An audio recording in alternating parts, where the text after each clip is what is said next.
지금까지 전국에서 9만 명 넘는 코로나19 환자가 확진돼 오늘 발표할 하루 신규 확진자는 10만 명 안팎이 예상됩니다. 정부는 중증 화율과 치명률이 낮아지고 있다는 판단에 따라 오히려 방역 조치 완화를 검토하고 있습니다.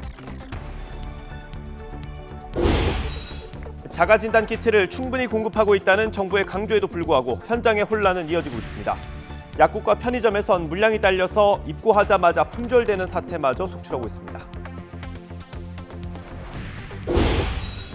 더불어민주당 이재명 대선 후보는 청년 세대에게는 주거 문제 해결을, 소상공인과 자영업자에게는 경제 부스터샷을 추진하겠다며 지지를 호소했습니다. 국민의힘 윤석열 대선 후보는 부패 청산과 지역 통합을 화두로 던지면서 호남에서 출발해 충청과 강원까지 숨가쁜 유세를 이어갔습니다. 다시 살아난 경북 영덕의 산불이 강풍을 타고 확산하고 있습니다. 산불 대응 3단계를 발령했고 불길이 민가를 위협하는 마을에는 주민 대피령이 내려졌습니다. 지난해 말 주민 대피 소동을 빚었던 고양시 마두역 상가의 정밀 안전진단 결과가 나왔습니다. 총체적인 부실 공사가 드러난 가운데 건물 지반이 지금도 내려앉는 것으로 확인됐습니다.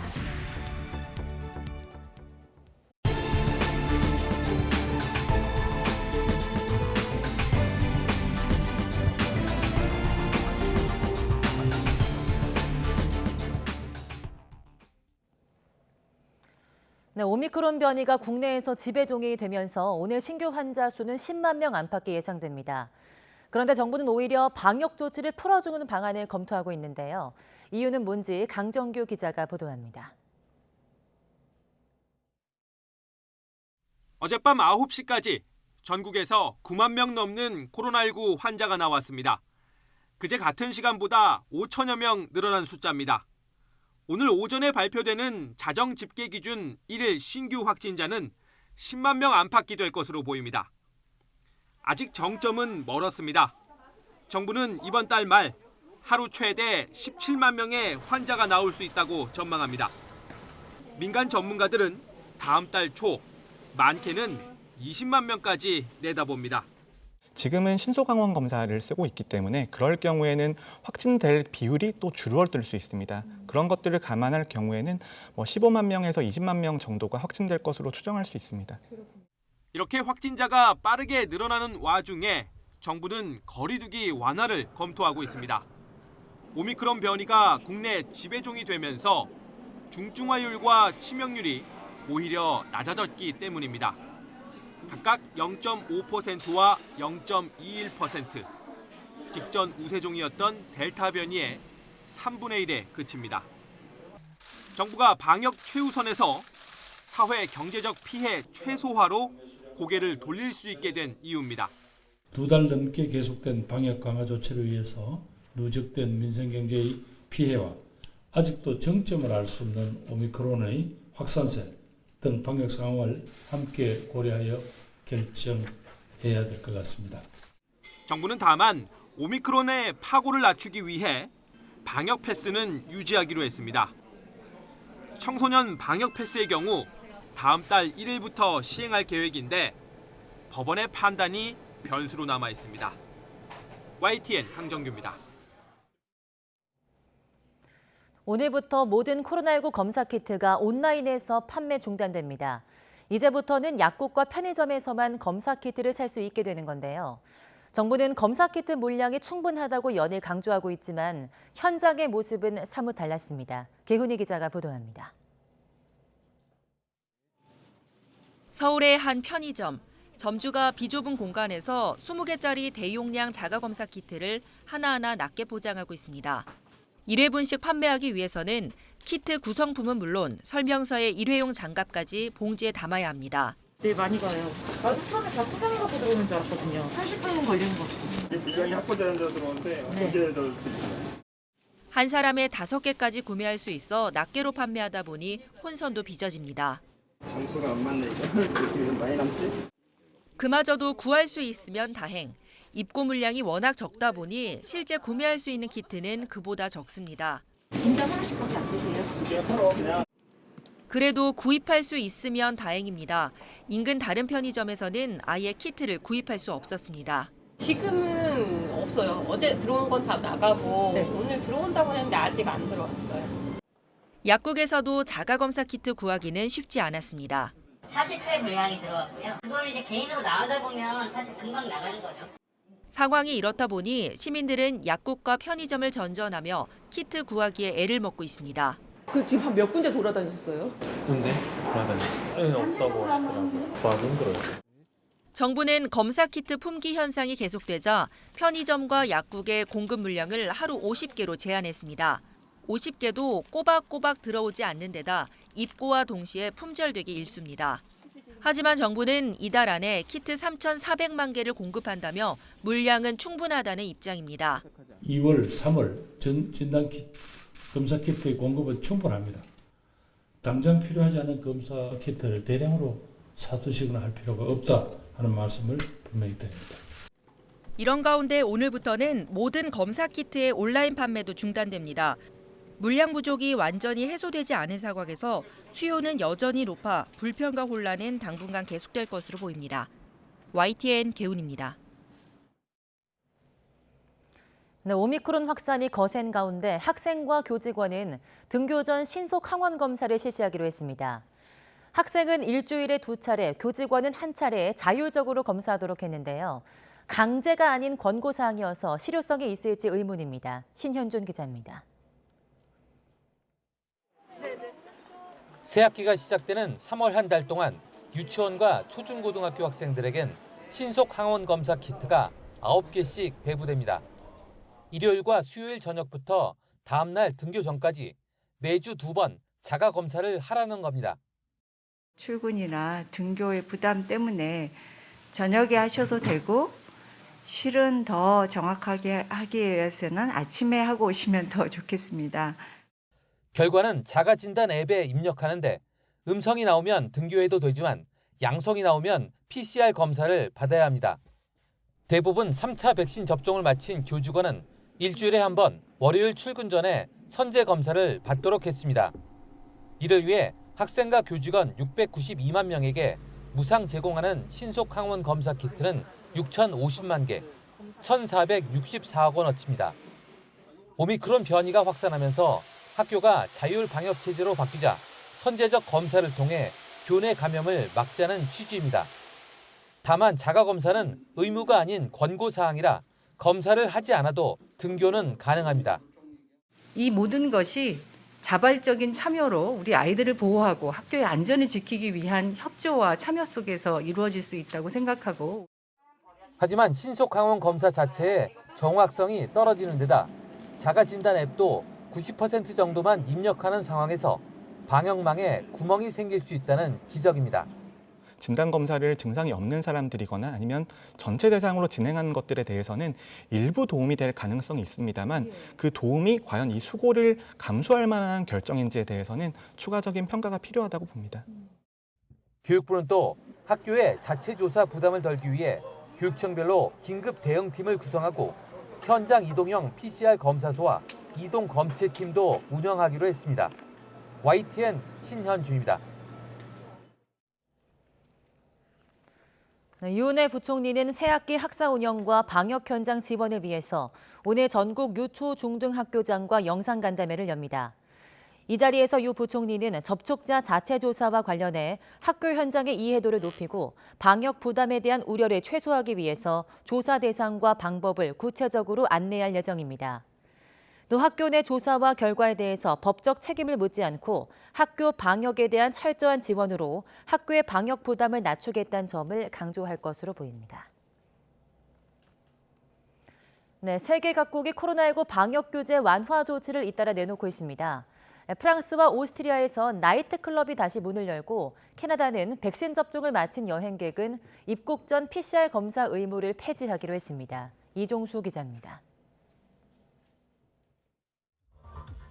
프랑스 정부가 코로나19 방역 규제를 완화해 지난해 12월 문을 닫았던 나이트클럽 영업을 허용했습니다. 또 영화관과 경기장, 열차와 비행기 안에서의 음식물 섭취도 허용했습니다. 오는 28일부터는 백신 패스를 검사하는 실내 공공장소에서는 마스크 착용 의무도 폐지하기로 했습니다.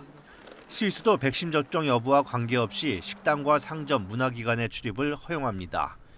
인접국 오스트리아도 술집과 레스토랑 야간 영업시간 제한을 푸는 등 제한 조처 대부분을 다음 달 5일까지 해제하기로 했습니다.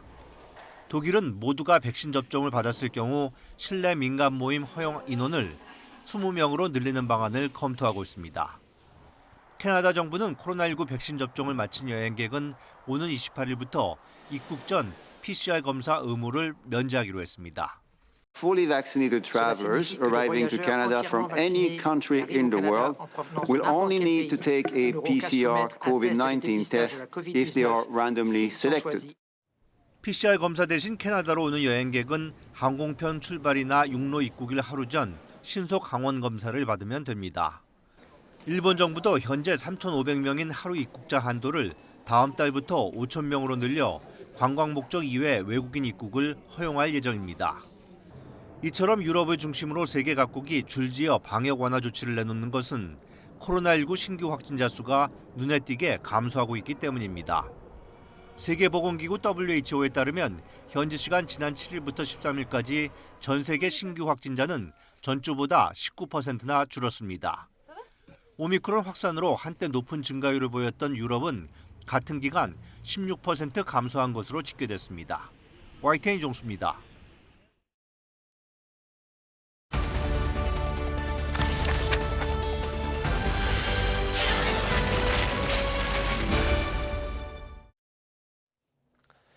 공식 선거운동이 시작된 지 이틀째 민주당 이재명 후보는 수도권 표심을 공략했습니다. 청년들이 집 살 기회를 주겠다고 했고 자영업자에게는 두터운 지원을 약속했습니다. 김태민 기자가 보도합니다. 매서운 한파를 뚫고 민주당 이재명 후보가 서울 강남역 유세연단에 오릅니다. 점심시간을 맞은 젊은 직장인과 소상공인 자영업자들 앞에서 이 후보는 맞춤형 공약을 내세웠습니다. 지금 우리에게 필요한 건 스마트 방역과 경제 부스터샷이라며 당선 즉시 추가 지원금 지급을 약속했습니다. 스마트하게 방역하고 중증 환자들을 위한 의료 체계를 확실하게 챙기고 경제 부스터샷으로 우리 국민들이 최소한의 경제 생활을 할 수 있게 해야 합니다. 주가지수 5천 시대를 열어 청년에게도 투자와 자산 증식의 기회를 주겠다며 유능한 경제 대통령의 이미지를 한껏 부각했습니다. 이재명 후보는 이번 대선의 캐스팅 보트로 떠오른 서울 청년 세대 표심 잡기에 중점을 두고 집중 유세를 폈습니다. 저녁에는 잠실에서 퇴근길 시민들을 상대로 선거 유세에 나서 지지를 호소했습니다. 특히 수도권 청년 민심이 가장 민감하게 반응하는 주거 문제는 공급과 대출을 늘려 해결하겠다고 강조했습니다. 처음으로 집을 사는 사람들에게는 LTV 담보대출 비율을 90%까지 예외적으로 허용하겠다. 돈 못 빌려서 집 못 사는 일, 그런 일 절대 없게 하겠다는 약속을 드리기 위해서입니다, 여러분. 이에 앞서서는 택시업계와 잇따라 정책 협약식을 열고 공공호출 앱을 도입해 카카오 등 플랫폼 기업의 갑질을 막겠다고 밝혔습니다. 플랫폼 사업을 하면서 그중에 잘 되는 것만 골라가지고 자기가 직접 해요. 이건 불공정 경쟁이거든요. 택시도 그러고 있더라고요. 호출도. 제가 전국 단위의 이 호출 시스템은 제가 만들 생각입니다.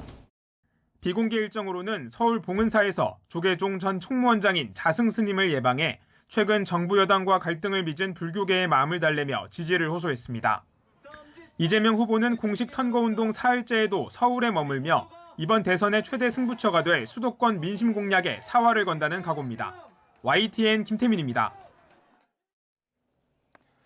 유세 첫날 경부선을 따라 부산으로 갔던 국민의힘 윤석열 후보는 호남에서 충청을 거쳐 강원도까지 올라왔습니다. 논란이 됐던 적폐 수사 발언은 부패 청산 의지로 받아쳤고 지역 통합도 강조했습니다. 이경국 기자가 취재했습니다.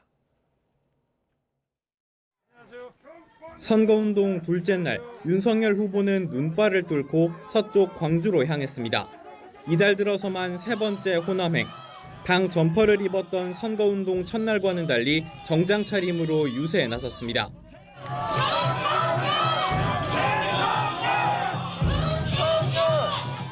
윤 후보는 먼저 무인도로 가져갈 세 가지로 부정부패와 지역감정, 실업 문제를 꼽은 고 김대중 전 대통령의 일화를 언급하며 운을 뗐습니다. 이어 부정부패 척결은 정치보복의 문제가 아니라며 적폐수사 논란 돌파를 시도했고 그런 보복 같은 거 생각해 본 적도 없고 하지도 않을 것이니까 그런 엉터리 프레임으로 우리 위대한 국민 현혹하지 마십시오. 지역주의를 깨고 통합과 포용으로 나아가자며 호남의 지지를 간곡히 호소했습니다. 정치인들이 만들어 놓은 이 편한 지역구도 이제는 우리가 미래를 위해서 깨야 될 때가 왔습니다. 곧이어 전북 전주로 간 윤 후보는 민주당이 지금껏 해준 게 무엇이냐며 여권의 호남 홀대론을 재차 꺼내들었습니다. 아주 예쁜 옷을 입고 나타나서 과자도 들고 나타나서 이거 준다 저거 준다 해놓고 그래 수십 년 동안 뭐 많이 달라진 게 있습니까? 전북 발전했습니까? 호남에서 부패 청산과 지역주의 타파를 강조한 윤 후보는 이곳 충북 청주를 찾아 중원 민심을 두드렸습니다. 특히 청주 도심을 통과하는 광역철도 추진과 청주공항 인프라 투자를 약속하며 지역 균형 발전을 다짐했습니다. 이어 강원 민심의 척도, 원주에서 청년들과의 접촉면을 넓히며 동서를 관통하는 숨가쁜 일정을 마무리했습니다. 선거운동 사흘차에는 수도권 곳곳을 훑는 동시에 경선 경쟁자였던 유승민 전 의원을 만나 원팀 메시지를 띄운다는 계획입니다. YTN 이경국입니다. 유세차에서 사고가 있었던 국민의당 안철수 후보는 희생자 발인이 예정된 내일까지 선거운동을 중단하기로 했습니다. 안 후보도 빈소를 지키고 있는데 후보 등록과 동시에 제안했던 단일화 논의는 당분간 수면 아래로 가라앉을 걸로 보입니다. 김승환 기자입니다. 모든 선거운동을 중단한 안철수 후보가 유세차 사고로 숨진 지역선거대책위원장 빈소를 다시 찾았습니다. 발인이 끝날 때까지 자리를 지키며 고인에 대한 예우를 다한다는 계획입니다. 저희 국민의당은 사태 수습에 정말 최선을 다하겠습니다. 한 희생자 유가족은 조용히 장례를 치르기 원해 고향으로 내려간 가운데 당원인 지역선대위원장의 장례는 당 차원의 장례로 치러지게 됩니다. 국민의당은 최진석 상임선대위원장을 위원장으로 장례위원회를 꾸렸습니다. 침통한 분위기 속에 선거운동을 언제 다시 시작할지에 대해선 말을 아끼고 있습니다. 지금은 당의 부담이 되는 것을 크게 생각할 여유가 없습니다. 아무리 일러도 발인이 끝나는 주말에나 선거운동 재개 여부를 논의해 볼 수 있을 것으로 예상됩니다. 다른 당에서도 유세 현장에서 율동이나 로고송을 자제하며 한 목소리로 애도를 표했습니다. 유가족들과 고인의 위로와 조문의 뜻을 담아서 잠시 묵념하고 하시는 거 어떻겠습니까?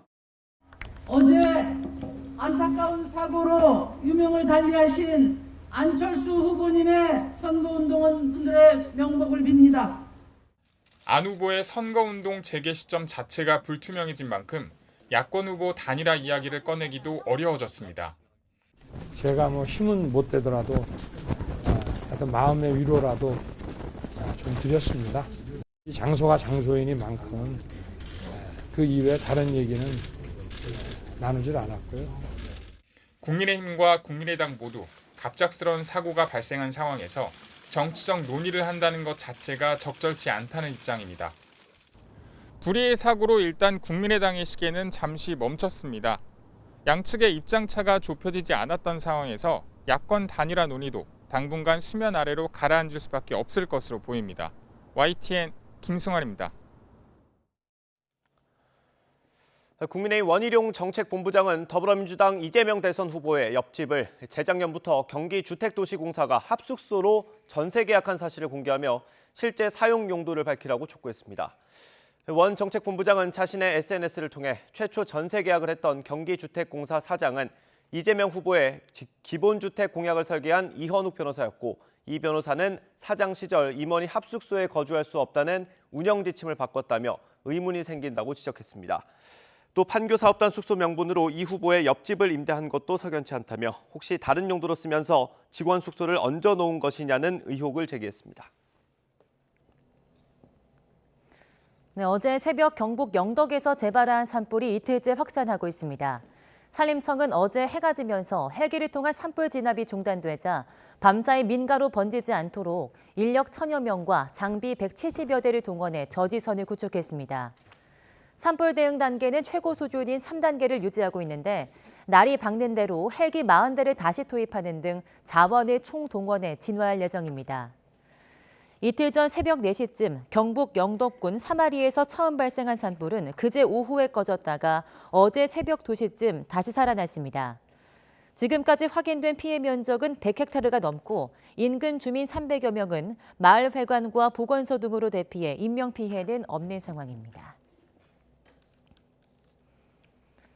오늘 새벽 0시 10분 경남 창원시 마산회원구 합성동 근처 야산에서도 이틀 만에 다시 불이 났습니다. 인력 100여 명이 투입돼 큰 불길은 잡았고 날이 밝는 대로 헬기를 동원해 진화 작업을 끝낼 예정입니다.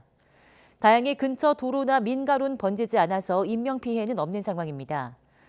그제 낮 12시 20분쯤 처음 산불이나 1시간 반 만에 꺼졌는데 건조한 날씨와 강한 바람에 남아있던 불씨가 되살아난 것으로 추정됩니다. 홍상수 감독이 베를린 국제영화제에서 3년 연속으로 수상했습니다. 홍 감독은 현지 시간으로 지난 16일 제72회 베를린 국제영화제에서 27번째 장편 소설가 영화로 심사위원 대상인 은곰상을 받았습니다. 지난 2020년 도망친 여자로 감독상, 지난해 인트로덕션으로 각본상을 받은 데 이어서 3년 연속 수상입니다. 5년 전 이대 목동병원에서 신생아 4명이 사망한 사건이 있었죠. 재판에 넘겨진 의료진 모두가 1심에서 무죄가 선고됐는데 2심 역시 같은 판단을 내렸습니다. 주사제 오염 외에 다른 가능성을 배제할 수 없다는 이유입니다. 한동호 기자입니다. 미숙아를 치료하던 이대 목동병원 신생아 중환자실에서 전날 주사를 맞은 4아이가 1시간 20분 만에 차례로 숨졌습니다.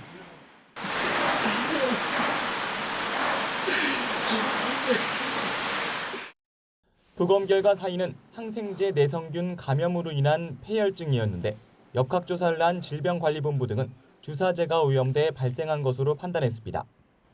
이후 관리감독을 소홀히 한 혐의로 의료진 7명이 재판에 넘겨졌지만 항소심 재판부 결론도 1심과 같은 무죄였습니다.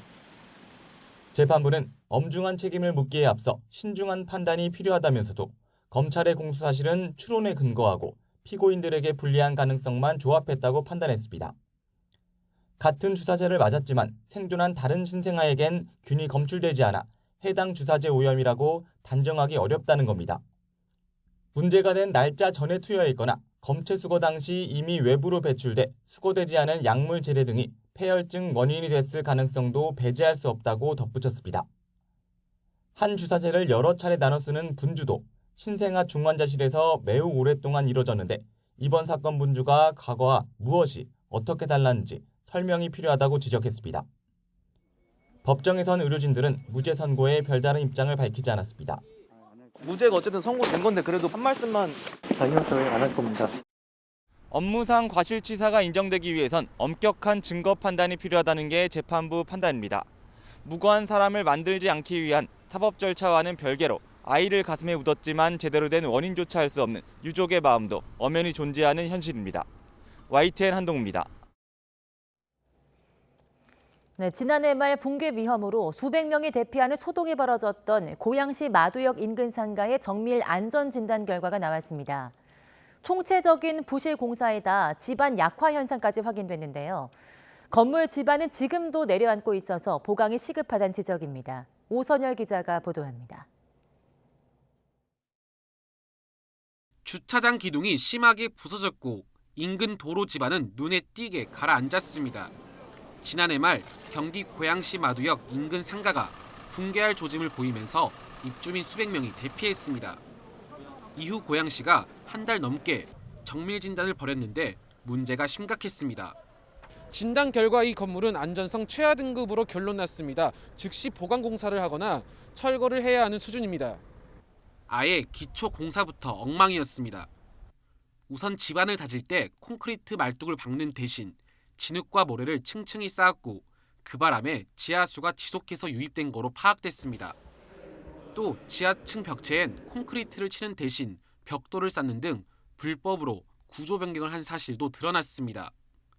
그 결과 지난 1995년 준공 이후 지하 곳곳에 균열이 생겼는데도 보수공사나 물빼기 작업은 이루어지지 않은 거로 조사됐습니다.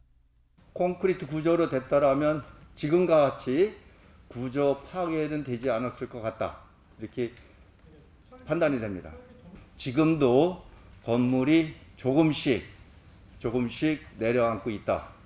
전문가들은 우선 연약한 집안부터 시급히 보강해야 한다고 강조했습니다. 연약 집안이 한 2에서 4m가 형성이 되어 있고요. 그 밑에 모래층이 있고 그 밑에 또 자갈층이 약 10m가 형성이 되어 있습니다. 그래서 응급으로 우선 2에서 4m 되는 기초 집안에 대한 보강이 해빙기 이전에는 조치가 완료돼야 된다. 진단 결과를 받아든 상가 소유주들은 즉각 재건축에 나서야 한다고 촉구했고 고양시의 손실 보상 방안 마련도 요구했습니다. 이런 영업 손실이라던가 이런 것에 대한 그 이주 대책이라던가 그런 행정적 절차를 실질적으로 제시를 했으면 좋겠습니다. 고양시는 이번 안전성 결과를 토대로 건물주 측에 대규모 보강 공사나 재건축을 하라고 통보하고 당시 공사 관계자와 감리 등을 고발 조치할 방침입니다. YTN 오선열입니다. 강원랜드 채용비리 혐의로 재판에 넘겨진 국민의힘 권성동 의원에 대한 대법원 판단이 오늘 나옵니다. 권 의원은 지난 2012년과 이듬해 강원랜드 교육생 선발 과정에서 의원실 인턴 비서 등 11명을 부정 채용하게 한 혐의를 받고 있습니다. 앞서 1심과 2심은 혐의가 충분히 입증되지 않았다면서 권 의원에게 무죄를 선고했습니다.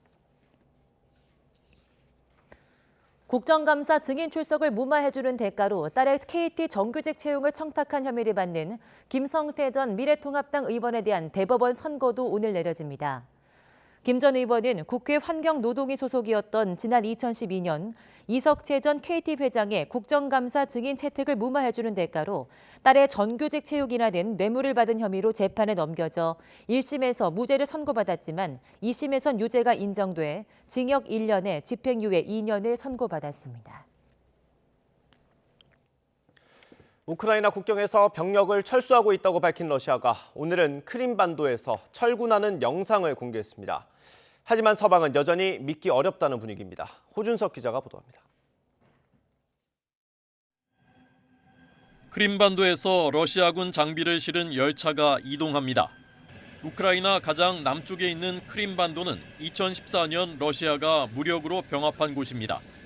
군사훈련을 마친 부대들이 차례로 원래 기지로 복귀할 것이라고 밝혔던 러시아 국방부가 이번엔 이 짧은 영상을 새로 공개했습니다. Спекуляции по поводу того, что вот российско-белорусские учения затеяны, чтобы напасть с севера на Украину, захватить Киев. Там же все эти сценарии совершенно параноидальные. 이틀째 계속되는 러시아의 유화 움직임에도 서방은 좀처럼 경계를 늦추지 않고 있습니다. We had seen was, as of yesterday, the opposite. We saw large field hospitals being built in a number of districts around Ukraine. 스톨텐베르크 나토 사무총장도 러시아 병력이 오히려 증강되고 있다며 더 지켜보겠다고 말했습니다. 미국 ABC 방송은 기간 시설에 대한 러시아의 사이버 공격과 특수부대의 수도 키예프 점령 가능성이 있다는 미 당국자의 말을 보도했습니다. 이런 가운데 러시아와 벨라루스 공군은 가상 적기를 요격하는 합동 훈련을 계속했습니다. YTN 호준석입니다. 지난달 미국의 소매 판매가 전월보다 3.8% 증가한 걸로 나타났습니다. 지난해 3월 이후 최대폭 증가로 블룸버그 통신이 집계한 전문가 전망치 2% 증가를 크게 웃돌았습니다. 연초 코로나19 감염자 급증과 물가 급등에도 불구하고 고용시장 개선과 임금 상승에 힘입어 미국인들이 자동차와 가구 등 상품을 많이 사들인 것으로 보인다고 블룸버그는 분석했습니다. 하지만 식당과 술집 매출은 오미크론 변이의 여파로 0.9% 감소한 걸로 나타났습니다. 오는 9월부터는 투자자들은 해외 주식뿐 아니라 국내 주식도 소수점 이하 단위로 거래할 수 있습니다. 금융위원회는 정례회의를 열고 국내 주식의 소수 단위 거래 서비스를 혁신금융서비스로 지정했다고 밝혔습니다. 이에 따라 앞으로는 소액 투자자들도 가격이 높은 우량주를 쪼개서 살 수 있게 됩니다. 환매 중단으로 2,560억 원에 이르는 소비자 피해가 발생한 디스커버리 펀드 운용사의 대표이자 장하성 주중대사의 동생인 장하원 대표에게 직무정지의 중징계가 내려졌습니다. 또 디스커버리 펀드 판매사 중소기업은행에는 과태료 47억 원이 부과됐습니다. 금융위원회는 정례회를 열고 디스커버리 자산운용과 기업은행의 위법사항에 대해 업무 일부 정지와 과태료 부과, 임직원 제재 등을 의결했습니다. 금융위의 제재 의결은 지난해 2월 금융감독원 제재심의위원회 제재 의결 건의 뒤 1년 만입니다. 이란 외무부는 한국 내 동결자금 이전 등을 논의하기 위한 전문가 실무 협의를 마친 뒤 한국 결단력의 시험대가 될 거라는 입장을 밝혔습니다. 이란 외무부 대변인은 회담 후 웹사이트에 올린 논평을 통해 이번 회담은 이란 원유와 초경질유 수출 재개 가능성을 들여다보는 목적이라며 이같이 말했습니다. 또 이란 측은 한국 당국자들과 협의해 한국에 불법적으로 동결된 이란의 자산을 해제할 필요성을 강조하는 기회로 활용했다고 말했습니다. 한국과 이란은 우리나라에서 15일부터 이틀 동안 동결자금 이전과 석유 교역 등을 논의하기 위한 실무 협의를 진행했습니다. 계절의 시계는 봄을 향해 가고 있지만 날씨는 아직 한겨울입니다. 칼바람이 불어들면서 기온이 빠르게 떨어지고 있는데요. 현재 서울 기온은 영하 9.9도, 체감온도는 영하 16도까지 곤두박질했습니다. 오늘 외출하실 때는 따뜻한 외투뿐만 아니라 보온용품까지 챙겨 나오시기 바랍니다. 중부와 남부 곳곳으로 한파특보가 확대된 가운데 현재 대관령의 기온 영하 16.9도, 철원 영하 15도, 서울과 대전은 영하 9.9도까지 떨어졌습니다. 낮 동안에도 예년 기온을 5에서 6도가량 밑돌면서 종일 춥겠습니다. 오늘 낮 기온 서울 0도, 대전과 광주 2도, 대구는 3도가 예상됩니다. 밤사이 서해안 지역의 눈은 많이 잦아들었지만 호남 서해안은 아침까지, 제주도는 오전까지 눈이 조금 더 내리겠습니다. 그 밖의 지역은 대체로 맑은 하늘이 펼쳐지겠습니다. 다만 서울 등 수도권을 비롯한 동쪽 지방의 대기는 점점 더 메말라가고 있는데요. 바람까지 강하게 불고 있는 만큼 산불 등 화재 발생하지 않도록 불씨 관리 철저히 해주시기 바랍니다. 절기 우수인 토요일에는 추위가 잠시 주춤하겠지만 남해안과 제주도에 또 한 차례 비나 눈이 오겠고요. 다음 주 중반까지는 예년보다 추운 날씨가 이어질 전망입니다. 최근 눈이 내린 지역에서는 강추위 속에 도로 위 살얼음이 생긴 곳이 많습니다. 보행자와 운전자 모두 교통안전에 각별히 주의해 주시기 바랍니다. 지금까지 서울 상암동에서 YTN 윤수빈입니다. 강추위와 건조한 날씨가 이어지는 가운데 경북 영덕 산불이 강한 바람을 타고 다시 확산하고 있습니다. 산불 대응 3단계가 발령됐고 불길이 민가를 위협하는 마을에는 주민 대피령이 내려졌습니다. 오미크론 변이 확산으로 오늘 발표할 하루 신규 확진자는 10만 명 안팎으로 늘어날 것으로 보입니다. 정부는 중증 화율과 치명률이 낮아지고 있다는 판단에 따라 오히려 방역 조치 완화를 검토하고 있습니다. 코로나19 환자 급증으로 응급 환자가 제때 진료를 받지 못하는 일이 반복되고 있습니다. 강원도 춘천에서도 생후 6개월 된 아이가 열이 난다는 이유로 진료를 거부당해 부모가 아픈 아기를 안고 병원을 찾아 떠돌아야 했습니다. 네, 어제 새벽 경북 영덕에서 되살아난 산불이 이틀째 확산하고 있습니다. 밤사이 불이 민가로 번지지 않도록 저지선을 구축한 산림과 소방당국은 날이 밝는 대로 다시 헬기를 투입할 방침입니다. 취재기자 연결합니다. 나인 기자. 네, 서해부입니다. 네, 지금 상황 어떻습니까? 네, 북서쪽에서 불어오는 강한 바람 때문에 밤사이 산불은 계속 번졌습니다. 영덕 지역에는 여전히 강풍주의보와 건조주의보가 발효되어 있습니다. 지금까지 추정되는 피해 면적은 축구장 150개에 해당하는 100헥타르 이상입니다. 밤사이 산림당국과 소방이 저지선을 구축해 다행히 민가로는 번지지 않았고 인명피해도 없습니다. 현재 인근 주민 300여 명은 주변 마을회관과 보건소 등으로 나눠 대피한 상황입니다. 산림청은 어제 해가 진 뒤 안전을 위해 헬기 38대를 철수시켰지만 곧 날이 밝는 대로 40대를 다시 투입할 예정입니다. 산불 대응 단계는 최고 수준인 3단계가 계속 유지되고 있습니다. 산불 대응 3단계가 발령된 건 올해 처음입니다. 이틀 전 새벽 4시쯤 경북 영덕군 삼화리에서 처음 발생한 산불은 그제 오후에 꺼졌다가 어제 새벽 2시쯤 되살아났습니다. 28시간째 꺼지지 않고 있는 건데 현재 현장에는 산불 특수진화대와 산림 공무원, 소방 등 인력 1000여 명과 장비 170여 대가 투입돼 있습니다.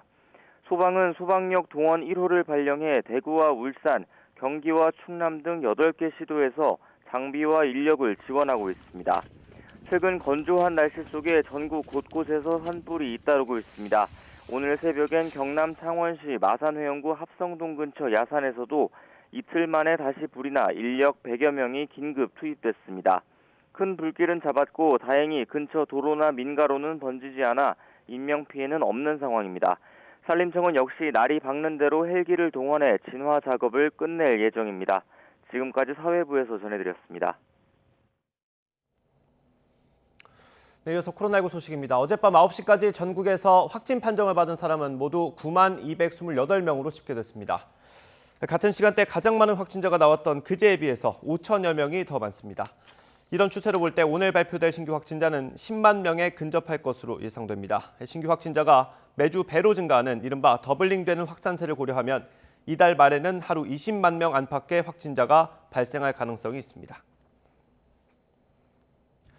코로나19 환자가 큰 폭으로 증가하면서 일선 보건소 업무에는 과부하가 걸리고 있습니다. 방역당국은 보건소에서 담당하던 재택치료키트 배송을 우체국이 담당하도록 하고 인력 투입 대책을 마련하고 있습니다. 홍주혜 기자입니다. 하루 신규 환자가 10만 명 선에 근접하며 최일선인 보건소의 업무량은 말 그대로 과포화 상태입니다. 검사 결과 통보나 재택치료 안내가 늦어지는 사례도 잇따르고 있습니다. 보건소에서 가장 품이 많이 드는 일은 역학조사. 그래서 확진자의 동선을 일일이 파악하던 것에서 스스로 역학조사서를 작성하는 방식으로 바꿨습니다. 하지만 확진자가 늘어나는 속도를 따라잡기엔 역부족입니다.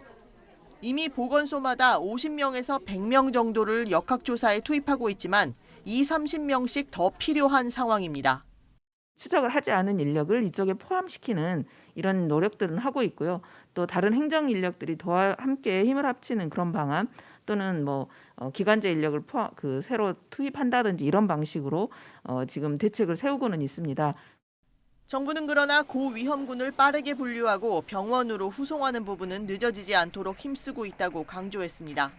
재택치료 집중관리군에게 키트를 전달하는 일도 앞으로는 우체국이 담당하게 됩니다. 집배원이 재택치료 키트를 비대면으로 배달하고 배달 완료 즉시 환자에게 문자로 알려줍니다. 방역당국은 고위험군 집중관리 목표를 유지하면서 확진자 급증에 따른 행정 대응에 괴리가 생기지 않도록 조만간 대책을 마련하겠다고 밝혔습니다. YTN 홍주혜입니다. 미국 제약사 모더나의 스테판 방세 최고 경영자가 코로나19 대유행에 종식이 다가오고 있다고 밝혔습니다. 방세 CEO는 현지 시간 16일 CNBC 방송에 출연해서 코로나19 대유행의 최종 단계일 수 있지 않냐는 질문에 그것이 타당한 시나리오라고 생각한다고 답했습니다. 방세 CEO는 오미크론 변이 등 신종 코로나19 바이러스가 진화하면서 점점 덜 치명적인 바이러스를 보게 될 확률이 80%라며 다음 변이가 오미크론보다 더 치명적일 것이라는 시나리오는 20%의 확률이라고 예상했습니다.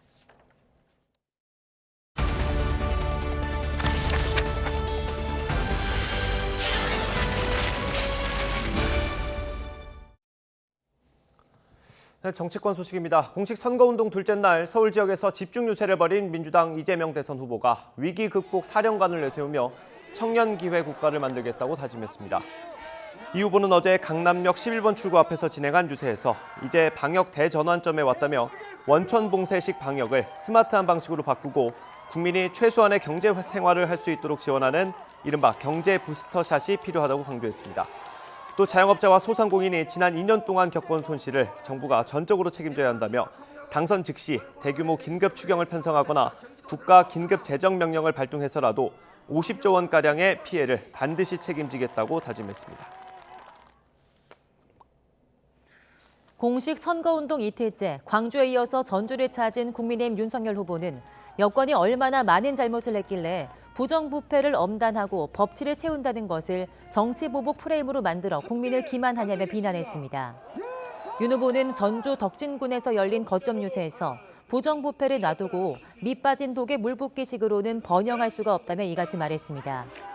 특히 부정부패는 부정부패로 끝나는 게 아니라 국민에 대한 약탈 행위라면서 대통령이 되면 내 편, 네 편 안 가리고 내 편의 부패부터 단호하게 처단하겠다고 강조했습니다. 선거운동이 시작되면서 거대 양당의 네거티브 전에도 불이 붙고 있습니다. 더불어민주당은 윤석열 후보가 당선된다면 검찰 파쇼 국가가 될 것이라 몰아붙였고, 또 국민의힘은 이재명 후보 배우자의 법인카드 유용 의혹을 겨냥해서 기생충 가족이라고 비꼬았습니다. 나연수 기자입니다. 유세 둘째 날, 더불어민주당 이재명 후보는 어김없이 국민의힘 윤석열 후보를 향해 무능 프레임과 본인, 부인, 장모, 이른바 본부장 의혹을 집중적으로 꺼내들었습니다. 서민들은 힘겹게 하루하루를 살아갈 때 누군가는 법을 어겨가면서 주가 조작이나 하고 땅 부정투쟁이나 투기나 하고 민주당 선대위도 법무부 장관의 수사지휘권 폐지 등이 담긴 윤 후보의 사법 공약을 두고 검찰공화국 복귀 선언, 폭주라며 맹비난을 이어갔습니다. 이제 유신 통치보다 더 무서운 검찰 파쇼 국가가 될 수 있는 거겠죠. 무덤에 있는 전두환 대통령이 부러워하겠어요. 국민의힘 윤석열 후보는 대장동 개발 특혜 의혹을 거론하며 이 후보는 얼마나 잘못을 많이 했길래 부정부패 엄단을 정치보복으로 만드느냐고 맞받았습니다. 3억 5천 넣은 일당이 1조 원 가까이 창정한 이런 개발 사업이 도대체 지구상에 어디 있습니까, 여러분? 국민의힘은 또 대장동 개발의 핵심 인물인 김만배 씨가 민주당 전현직 의원 측에 각각 1억 원과 2억 원을 건넸다는 남욱 변호사 진술이 보도되자 봐주기 수사를 의심하며 당장 특검을 요구했습니다. 이 후보 성남시장 시절 업무 추진비 사용 내용 논란에는 소탐 대실, 소고기 탐하다 대통령 잃는다, 배우자 김혜경 씨의 법인카드 유용 의혹에는 기생충이라는 비아냥이 나왔습니다. 자기들끼리 그래요. 그 집에 기생충이 살았나 보다. 여러분, 이 기생충 가족에게 대한민국 맡겨서 되겠습니까? 전날 민주당 김의겸 의원이 꺼내든 윤 후보 부부 엽기 구판 연루 의혹은 연등에 문재인 대통령도 적혀 있었다. 구슬한 무속인이 코바나 콘텐츠 행사에도 등장한다며 공방으로 이어지는 모양새입니다. 정의당 심상정 후보는 윤 후보 자질이 부족한 걸 국민이 모르고 지지하겠느냐며 양강 후보를 싸잡아 비판했습니다. 오로지 더불어민주당의 오만을 심판하기 위해서 그 수단으로 윤석열 후보를 활용하고 있는 것 아닙니까, 여러분? 앞서 이 후보는 지난달 네거티브 중단을 선언하기도 했지만 공식 선거운동 돌입과 동시에 진흙탕 싸움이 격화하며 역대급 비호감 선거라는 오명만 굳어지고 있습니다. YTN 나연수입니다. 국민의힘은 민주당 이재명 후보의 아내 김혜경 씨의 공금 유용 의혹에 대해서 경기도 감사실이 즉시 형사고발해야 한다고 촉구했습니다. 국민의힘 최지현 수석 부대변인은 논평을 내고 공개된 경기도 업무추진비 현황을 분석한 결과 이 후보 자택 부근 복집에서 2009년 10월부터 2021년 8월까지 15차례 318만 원어치가 법인카드로 결제됐다며 이같이 밝혔습니다. 해당 복집은 경기도청에서 왕복 1시간 20분이 걸려서 간담회를 할 가능성이 희박한데도 총무과와 자치행정과가 같은 날 각각 12만 원과 11만 원을 동시에 결제하는 등 쪼개기 결제가 이루어졌다고 주장했습니다. 더불어민주당은 이재명 후보 배우자 김혜경 씨가 법인카드 결제를 지시했다는 국민의힘의 주장은 명백한 허위 사실이라고 반박했습니다. 민주당 선대위 공보단은 출입 기자단에 전한 입장문에서 국민의힘의 악의적인 네거티브를 벌이고 있다며 이같이 말했습니다. 이어 김혜경 씨는 이미 수사와 감사를 통해 정확한 사실관계를 밝히겠다는 입장을 밝힌 바 있다고 덧붙였습니다.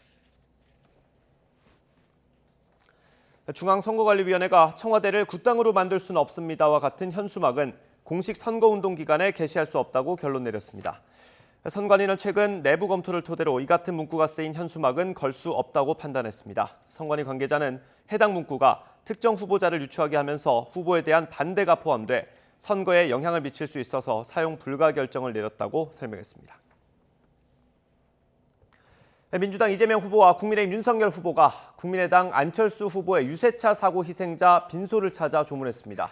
모두 정치 현안 언급을 자제한 가운데 안철수 후보는 바쁜 선거 기간에 찾아와줘서 감사하다고 말했습니다. 직접 들어보겠습니다. 두 분이 따로 대화를 하신 건 맞죠? 혹시 안에서 정치 현안이나 뭐 단일화 관련해서 말씀 나누신 거 있으시죠? 미안합니다. 제가 뭐 힘은 못 되더라도 하여튼 마음의 위로라도 좀 드렸습니다. 네. 그리고 뭐 혹시 여러분들께서 추측하시는 뭐 그런 오늘 이 장소가 장소이니만큼 그 이외에 다른 얘기는 나누질 않았고요. 상가에서 그 위로의 말씀들을 주셨습니다. 그리고 그렇게 바쁘신 분들 그중에 선거운동 중에도 와주셔서 감사의 말씀 드리고 싶습니다.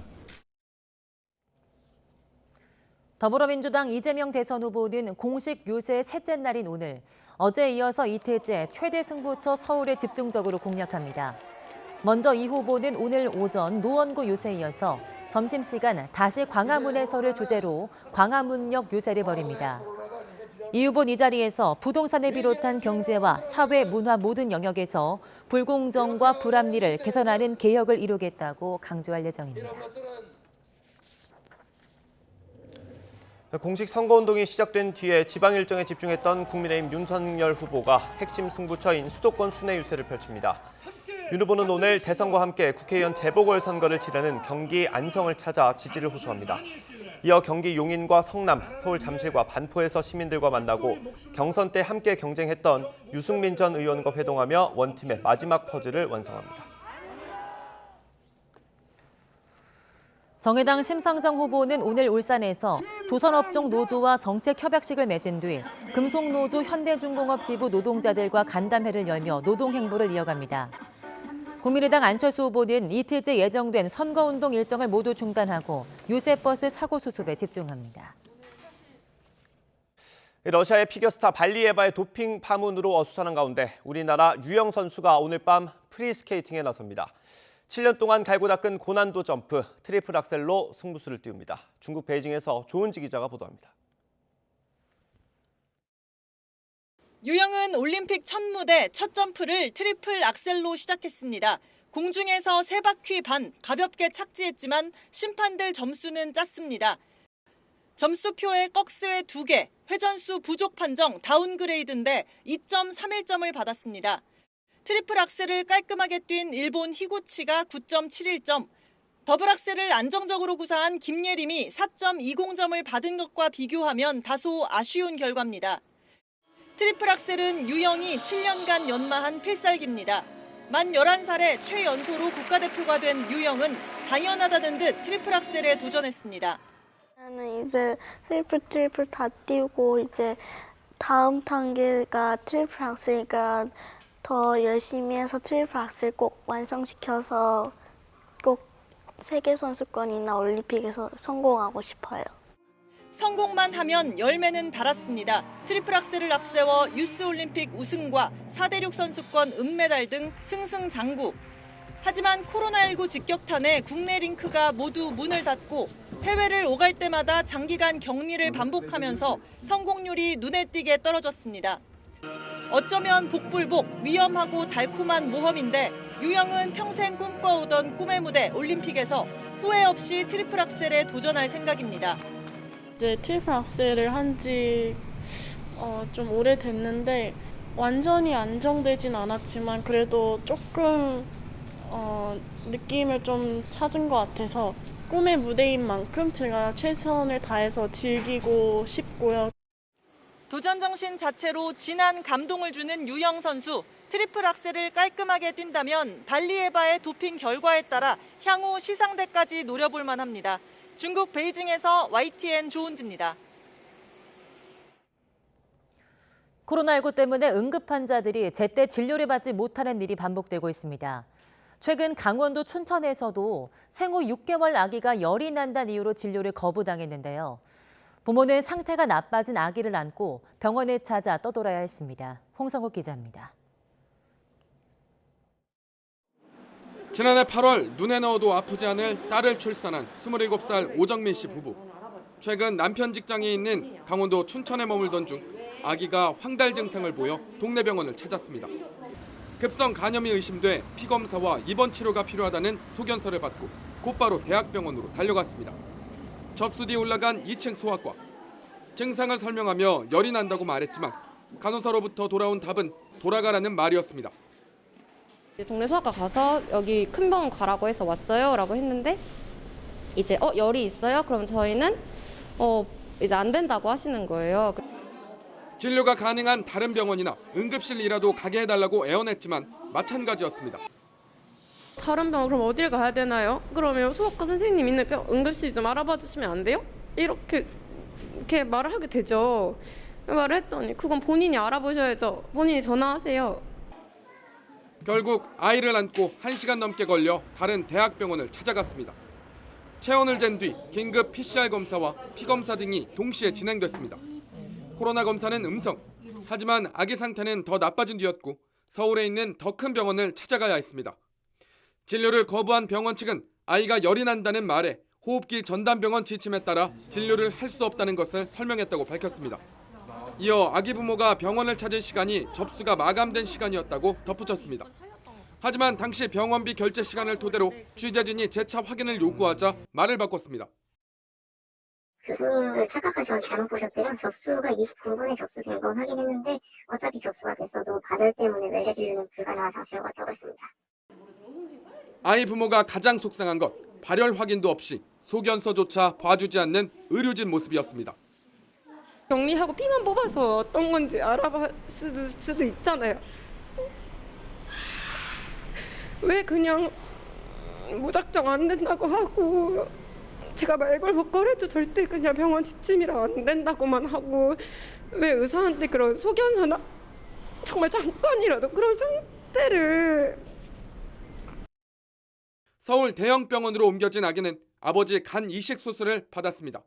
하지만 회복할 수 있을지는 더 지켜봐야 합니다. 근데 저는 아이에 대해서 골든타임을 놓쳤다는 말을 쓰기가 너무 싫어요. 내가 좀만 더 빨리 그런 생각을 하게 되거든요. 코로나19 발생 후 지난해 8월까지 전국에서 3,000명에 달하는 환자가 열이 난다는 이유로 한 차례 이상 진료를 거부당했습니다. YTN 홍서욱입니다. 차차 만났나 차차. 네, 국민의당 안철수 대선 후보 유세버스에서 발생한 사망사고는 차량에 설치한 발전기에서 일산화탄소가 노출된 게 원인으로 지목되고 있습니다. 하지만 현행법상 차량 내 발전기나 무시동 히터 등에 대해선 별다른 규제가 없어서 가스 질식으로 순식간에 목숨을 잃을 수 있는 위험한 개조 행위가 이어지고 있습니다. 신준명 기자입니다. LED 전광판을 가동하기 위해 발전기를 불법으로 설치한 국민의당 안철수 후보 유세용 버스. 당시 발전기가 설치된 차량 하단 적재함은 닫혀 있었고 환기를 위한 설비는 없었습니다. 발전기에서 나온 일산화탄소가 밀폐된 버스 내부로 유입되면서 운전기사와 당원이 가스에 중독돼 숨진 것으로 추정됩니다. 캠핑카나 차박용 차량 개조업체 관계자들은 발전기를 환기장치 없이 적재함에 설치한 건 생명의 위협을 자초하는 행위라고 입을 모았습니다. 그게 일산화탄소가 상당히 많기 때문에 그 발전기 돌리면서 있었다는 게 좀 이해가 안 가네요. 절대로 내부에는 안 합니다. 일산화탄소 때문에. 이거는 거의 자살행위네요. 앞서 지난 2020년 12월 전남 고흥에서도 버스를 개조한 캠핑카에서 잠자던 50대 남성들이 무시동 히터에서 나온 일산화탄소에 중독돼 1명이 숨지고 3명이 다쳤습니다. 지난해 11월엔 경남 합천에서 차박하던 부부도 난방용 LP가스를 켜고 잠을 자다 같은 이유로 목숨을 잃었습니다. 이렇게 사고가 끊이질 않는데도 SNS에는 캠핑카나 차박용 차량에 일산화탄소를 배출하는 난방 장비를 어떻게 직접 설치하는지 소개하는 게시물이 넘쳐나고 있습니다. 일반인이 설치를 할 수 없게끔 만들어져 있어요. 일산화탄소를 들어오지 않게끔 할 수 있는 그 생각을 많이 안 하고 설치하는 것 같아요. 특히 차량에 설치하는 소형 발전기나 무시동 히터는 편의장치로 구분되다 보니 사전 승인도 필요 없고 안전성 검증 매뉴얼조차 없습니다. 구조 변경 내용이 포함도 안 되기 때문에 더더욱이 이런 어떤 안전 문제에 대해서 소홀하게 다루게 되면 사고로 이어질 수 있는 부분이 많아서 더더욱 고민이 많은 사각지대에 있는 대상이라고 볼 수가 있습니다. 반복되는 사망 사고를 막기 위해선 환기의 중요성을 강조하는 안전교육과 함께 캠핑카와 차박용 차량에 일산화탄소 경보기를 설치하도록 하는 등 규제가 필요하다는 게 전문가들의 지적입니다. YTN 신준명입니다. 네, 미국 중앙은행인 연방준비제도가 조만간 금리 인상과 대차 대조표 축소를 포함한 통화 긴축에 나설 것임을 시사했습니다. 연준이 현지 시간 16일 공개한 1월 연방공개시장위원회 정례회의 의사록을 보면 대부분 참석자는 물가 상승률이 기대한 만큼 내려가지 않는다면 현재 예상보다 더 빠른 속도로 정책적 완화를 제거하는 것이 적절할 것이라고 언급했습니다. 연준은 다음 달 15일부터 16일 위원회 정례회의에서 코로나19 사태 이후 첫 금리 인상을 단행할 것이 유력시되고 있습니다. 연준은 또 현재 연준이 높은 수준의 자산을 보유하고 있다는 점에 비춰서 대차 대조표를 상당 규모 축소하는 것이 적절할 것 같다고 판단했습니다. 코로나19 오미크론 변이의 유행에도 불구하고 미국인들이 지난달 지갑을 활짝 연 것으로 나타났습니다. 미국 상무부는 현지 시간 16일 지난달 소매 판매가가 전월보다 3.8% 증가했다고 밝혔습니다. 지난해 3월 이후 최대폭 증가로 블룸버그 통신이 집계한 전문가 전망치 2% 증가를 크게 웃돌았습니다. 연초 코로나19 감염자 급증과 물가 급등에도 불구하고 고용시장 개선과 임금 상승에 힘입어 미국인들이 자동차, 가구 등 상품을 많이 사들인 것으로 보인다고 블룸버그는 분석했습니다. 네, 어제 오전 10시 50분쯤 강원도 강릉시 주문진항에서 60대 주민 A씨가 발을 헛디뎌 바다에 빠졌다가 해경에 구조됐습니다. A씨는 차가운 물속에서 선박을 붙들어 매는 밧줄만 잡고 있었는데 신고를 받고 출동한 속초해경 소속 백이문 경장이 반소매와 속옷 차림으로 뛰어들어 구조했습니다. A씨는 곧바로 병원으로 옮겨졌고 생명에는 지장이 없는 것으로 파악됐습니다. 해군 특수전전단 UDT 출신으로 2012년 해경에 들어온 배 경장은 특공대원으로 근무하며 여러 구조 활동을 경험한 것으로 전해졌습니다. 네, 미국과 일본의 외교부 차관이 한반도 비핵화 문제와 우크라이나 사태 등을 논의했습니다. 미국 국무부는 현지 시간 16일 웬디 셔먼 부장관과 모리 다키오 일본 외무성 사무차관이 전날 전화통화를 했다면서 이같이 밝혔습니다. 국무부는 두 사람이 한반도의 완전한 비핵화를 향한 진전을 이루는 데 있어서 지속적인 양국 협력의 중요성을 재확인했다고 전했습니다. 셔먼 부장관은 전제 조건 없이 북한과 만날 준비가 돼 있다는 점을 강조하면서 북한이 진지하고 지속적인 외교에 관여할 것을 촉구했습니다.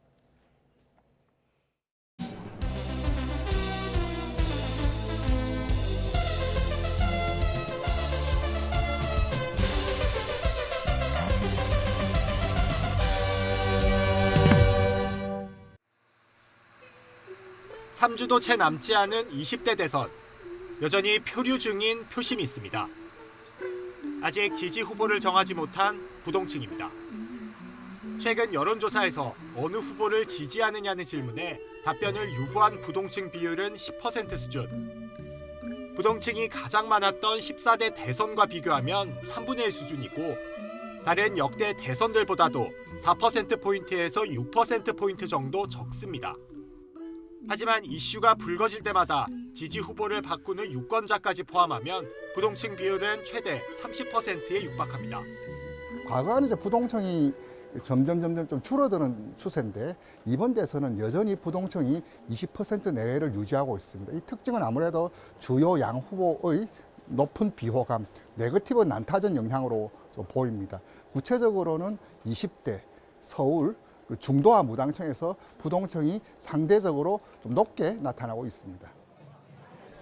연령대별로 보면 부동층이 가장 많은 나이대는 20, 30대입니다. 최근 석 달 새 부동층 비율은 전반적으로 낮아졌지만 20, 30대만큼은 두 자릿수를 유지하고 있습니다. 부동층은 이슈에 민감한 반응을 보이는데 부동층 비율이 높은 20, 30대의 지지율은 이슈가 불거질 때마다 여지없이 출렁였습니다. 국민의힘 윤석열 후보의 부인 김건희 씨의 허위 이력 논란 당시 윤 후보에 대한 20대 지지율은 무려 21.5%포인트 급락했습니다. 하지만 이재명 후보의 부인 김혜경 씨의 과잉 의전 논란이 불거지자 윤 후보에 대한 20대 지지율은 원상 회복을 넘어 50% 초중반까지 치솟았습니다. 30대 지지율도 방향성에 일부 차이가 있었을 뿐 변화폭이 컸던 건 마찬가지입니다. 솔직히 아직 잘 모르는 것 같아요. 뭐가 있고 저게 있고 저게 있고 막 여러 가지를 내세우다 보니까 좀 솔직히 믿음이 안 가는 부분도 많긴 한 것 같아요. 여당 후보 같은 경우에는 나는 다르다, 내가 바꿀 수 있다는 걸 보여주느냐. 야당 같은 경우에는 현 정부에 대한 불만이 있기 때문에 생각하지 못했던 것들이 튀어나올 때 어떻게 반응하느냐. 그게 좀 중요할 것 같습니다. 부동층은 후보들의 공약 내용에도 민감하게 움직입니다. 특히 20대는 지지 후보를 선택할 때 정권 교체나 정권 연장, 후보 자질 등 다른 요소보다 정책과 공약을 더 중요시하는 것으로 나타났습니다. 대선 후보들의 10대 공약 발표 이후 부동층 민심이 더욱 주목받는 이유이기도 합니다. 아니요, 아직 정하지 않았습니다. 조금 더 현실적인 공약이 나왔으면 좋겠다 싶어서 많이 생각 중입니다. 부동층 중에서도 유동층의 성격이 대단히 크게 변하고 있다. 유동층의 이 진폭, 입 크기가 탄력도라고 표현을 하는데 이것이 과거에 비해서 많은 차이가 있다. 그것이 결국 이번 선거를 결정하는 캐스팅 보트 역할을 한다. 이렇게 제가 보고 있습니다. 지난 19대 대선 때도 그랬고 이번에도 부동층 10명 가운데 8명 정도는 반드시 투표하겠다는 뜻을 보이고 있습니다. 초박빙 양강구도로 치러지는 이번 대선, 부동층이 승부를 가를 열쇠를 쥐고 있습니다. YTN 김지환입니다.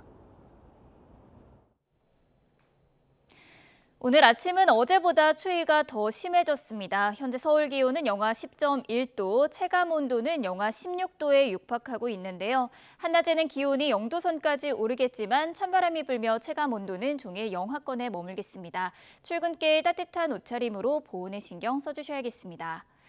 호남 서해안에는 아침까지, 제주도에는 오전까지 눈이 조금 더 이어지겠습니다. 그 밖의 지역은 대체로 맑은 가운데 이 대기의 건조함은 나날이 심해지겠는데요.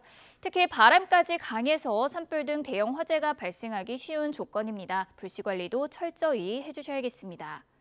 중부와 남부 곳곳으로는 한파특보가 확대된 가운데 현재 서울 기온은 영하 10.1도, 대전은 영하 9.8도, 부산은 영하 6.7도를 보이고 있습니다.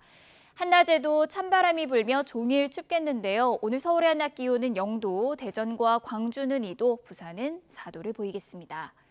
절기 우수인 주말에는 추위가 잠시 주춤하겠고요. 남해안과 제주도를 중심으로는 비나 눈이 내릴 전망입니다. 지금까지 날씨 정보였습니다.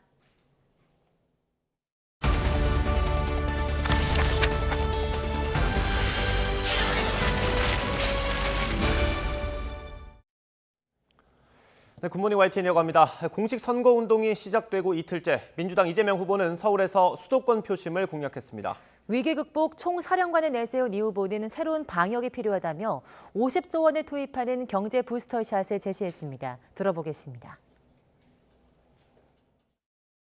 사망률은 거의 독감 수준으로 떨어진 상태가 됐기 때문에 이제는 원천 봉쇄 방식이 아니라 최대한 유연하게 그리고 스마트하게 방역하고 중증 환자들을 위한 의료 체계를 확실하게 챙기고 경제 부스터샷으로 우리 국민들이 최소한의 경제 생활을 할 수 있게 해야 합니다.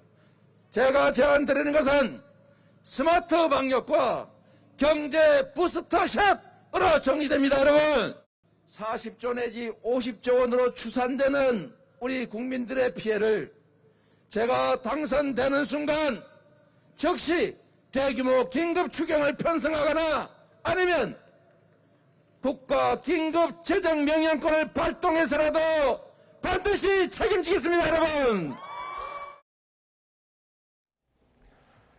국민의힘 윤석열 후보는 광주에서 그동안 민주당이 해준 게 뭐가 있느냐며 맹공을 퍼부었습니다. 그러면서 지역주의를 깨고 국민 화합과 통합을 이루겠다고 강조했습니다. 직접 들어보시죠. 제게는 지역주의라는 것 자체가 없습니다.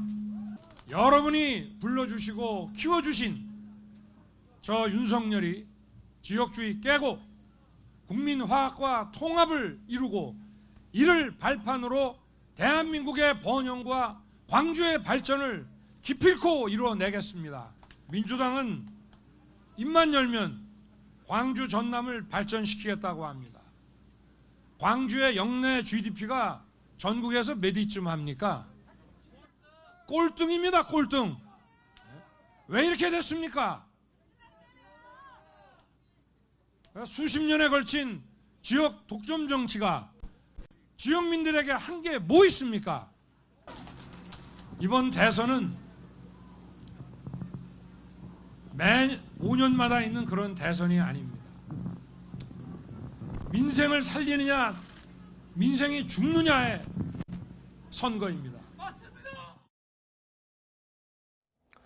유세차에서 사고가 있었던 국민의당 안철수 후보는 희생자 발인이 예정된 내일까지 선거운동을 중단하기로 했습니다. 안 후보도 빈소를 지키고 있는데요. 후보 등록과 동시에 제안했던 단일화 논의는 당분간 수면 아래로 가라앉을 것으로 보입니다. 김승환 기자입니다. 모든 선거운동을 중단한 안철수 후보가 유세차 사고로 숨진 지역선거대책위원장 빈소를 다시 찾았습니다. 발인이 끝날 때까지 자리를 지키며 고인에 대한 예우를 다한다는 계획입니다. 저희 국민의당은 사태 수습에 정말 최선을 다하겠습니다. 한 희생자 유가족은 조용히 장례를 치르기 원해 고향으로 내려간 가운데 당원인 지역선대위원장의 장례는 당 차원의 장례로 치러지게 됩니다. 국민의당은 최진석 상임선대위원장을 위원장으로 장례위원회를 꾸렸습니다. 침통한 분위기 속에 선거운동을 언제 다시 시작할지에 대해선 말을 아끼고 있습니다. 지금은 당의 부담이 되는 것을 크게 생각할 여유가 없습니다. 아무리 일러도 발인이 끝나는 주말에나 선거운동 재개 여부를 논의해 볼 수 있을 것으로 예상됩니다. 다른 당에서도 유세 현장에서 율동이나 로고송을 자제하며 한 목소리로 애도를 표했습니다. 유가족들과 고인의 위로와 조문의 뜻을 담아서 잠시 묵념하고 하시는 거 어떻겠습니까? 어제 안타까운 사고로 유명을 달리하신 안철수 후보님의 선거운동원들의 명복을 빕니다. 안 후보의 선거운동 재개 시점 자체가 불투명해진 만큼 야권 후보 단일화 이야기를 꺼내기도 어려워졌습니다. 제가 힘은 못 되더라도 하여튼 마음의 위로라도 좀 드렸습니다. 이 장소가 장소이니만큼 그 이외에 다른 얘기는 나누질 않았고요. 국민의힘과 국민의당 모두 갑작스러운 사고가 발생한 상황에서 정치적 논의를 한다는 것 자체가 적절치 않다는 입장입니다. 불의의 사고로 일단 국민의당의 시계는 잠시 멈췄습니다. 양측의 입장차가 좁혀지지 않았던 상황에서 야권 단일화 논의도 당분간 수면 아래로 가라앉을 수밖에 없을 것으로 보입니다. YTN 김승환입니다.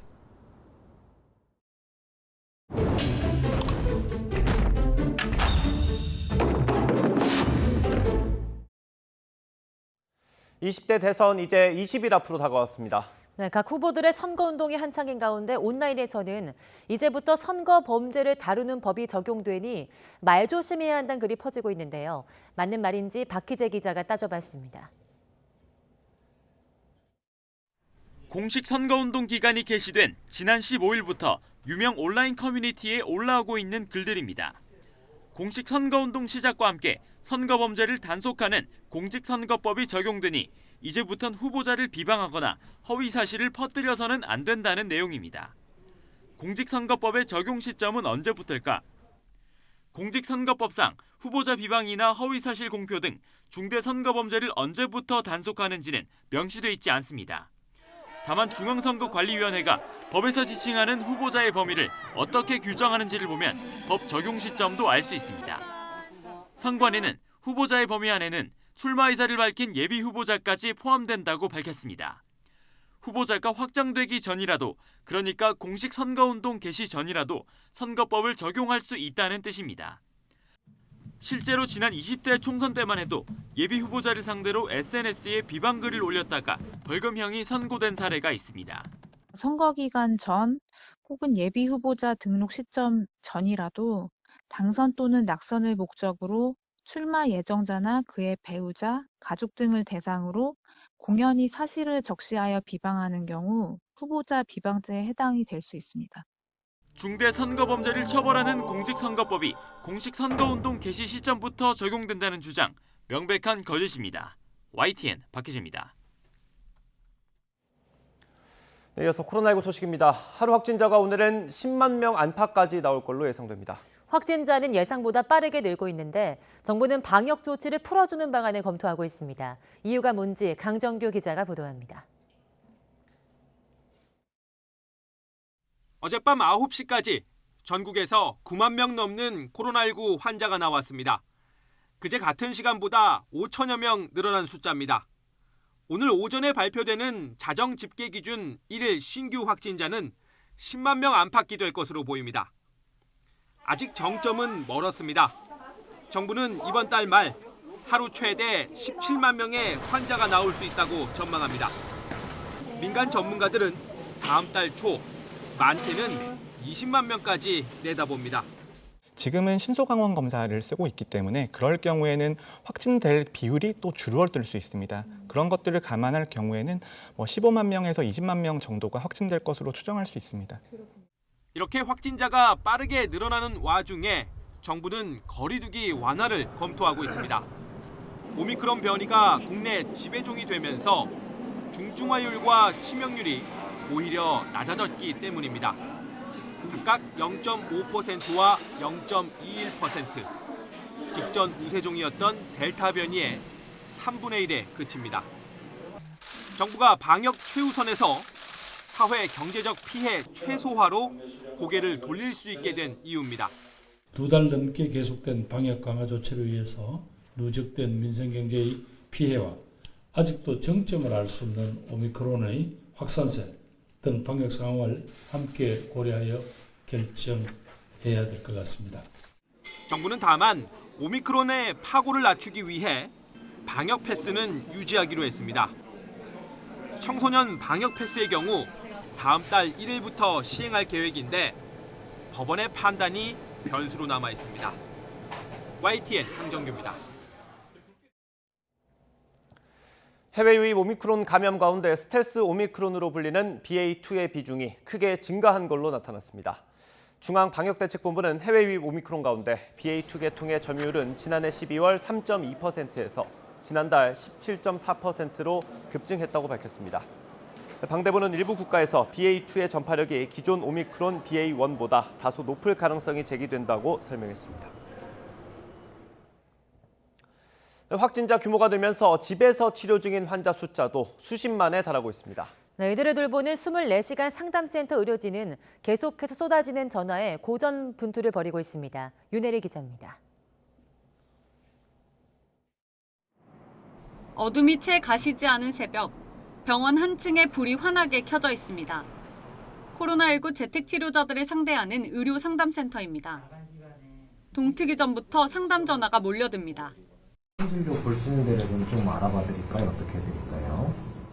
24시간 돌아가는 이곳에선 간호사 12명이 서울 11개 자치구에 있는 재택치료자 17,000여 명을 담당하고 있습니다.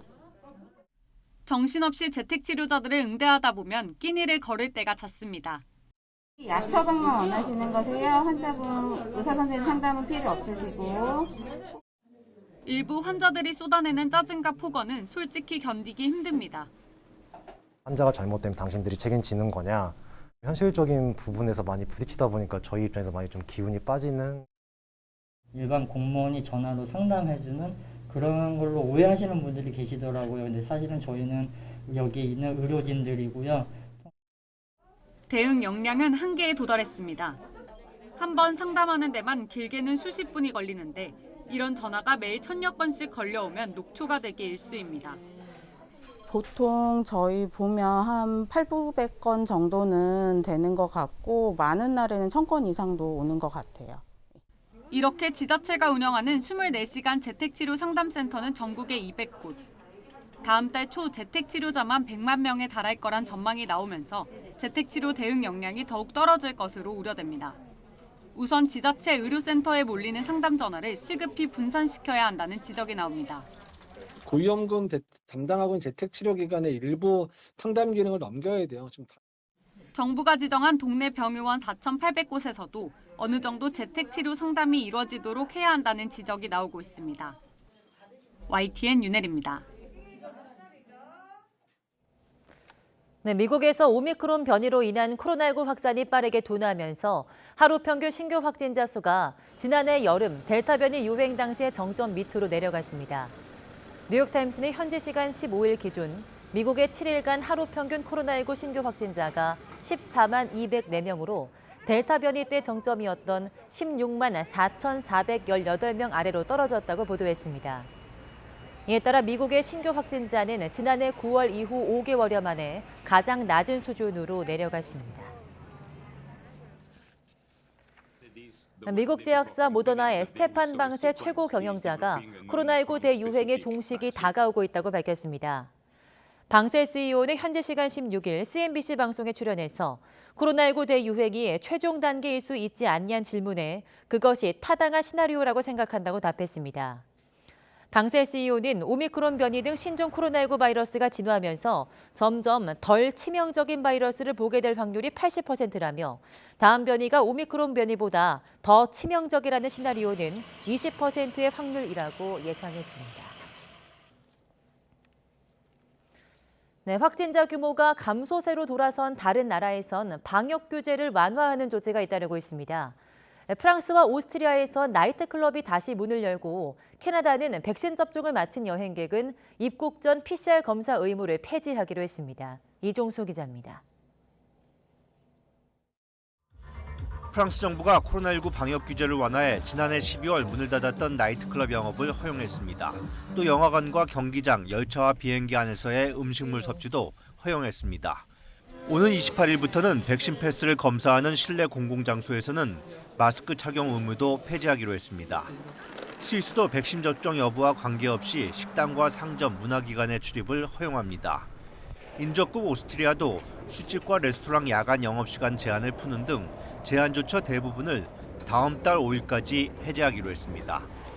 독일은 모두가 백신 접종을 받았을 경우 실내 민간 모임 허용 인원을 20명으로 늘리는 방안을 검토하고 있습니다. 캐나다 정부는 코로나19 백신 접종을 마친 여행객은 오는 28일부터 입국 전 PCR 검사 의무를 면제하기로 했습니다. Fully vaccinated travelers arriving to Canada from any country in the world will only need to take a PCR COVID-19 test if they are randomly selected. PCR 검사 대신 캐나다로 오는 여행객은 항공편 출발이나 육로 입국일 하루 전 신속 항원 검사를 받으면 됩니다. 일본 정부도 현재 3,500명인 하루 입국자 한도를 다음 달부터 5,000명으로 늘려 관광 목적 이외 외국인 입국을 허용할 예정입니다. 이처럼 유럽을 중심으로 세계 각국이 줄지어 방역 완화 조치를 내놓는 것은 코로나19 신규 확진자 수가 눈에 띄게 감소하고 있기 때문입니다. 세계보건기구 WHO에 따르면 현지 시간 지난 7일부터 13일까지 전 세계 신규 확진자는 전주보다 19%나 줄었습니다. 오미크론 확산으로 한때 높은 증가율을 보였던 유럽은 같은 기간 16% 감소한 것으로 집계됐습니다. YTN 이종수입니다.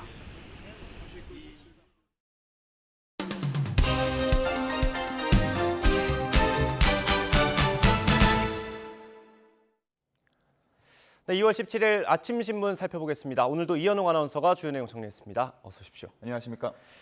네, 오늘 저희가 원래 앉아서 진행했는데 오늘은 좀 서서 진행을 해보겠습니다. 신문을 좀 더 크게 보여드리기 위해서. 네, 첫 번째 소식 먼저 보겠습니다. 네, 베이징 동계올림픽 소식입니다. 최민정 선수 사진이 아주 크게 신문에 나왔습니다. 그렇습니다. 어제 경기 보셨습니까? 저는 못 봤습니다. 아쉽게도. 일찍 주무시느냐고 보셨군요. 아마 어제 경기 보신 분들 한박 웃음 지으셨을 것 같고요. 최민정 선수가 결승선 통과하고 난 다음 이렇게 웃는 모습 다들 확인하셨을 겁니다.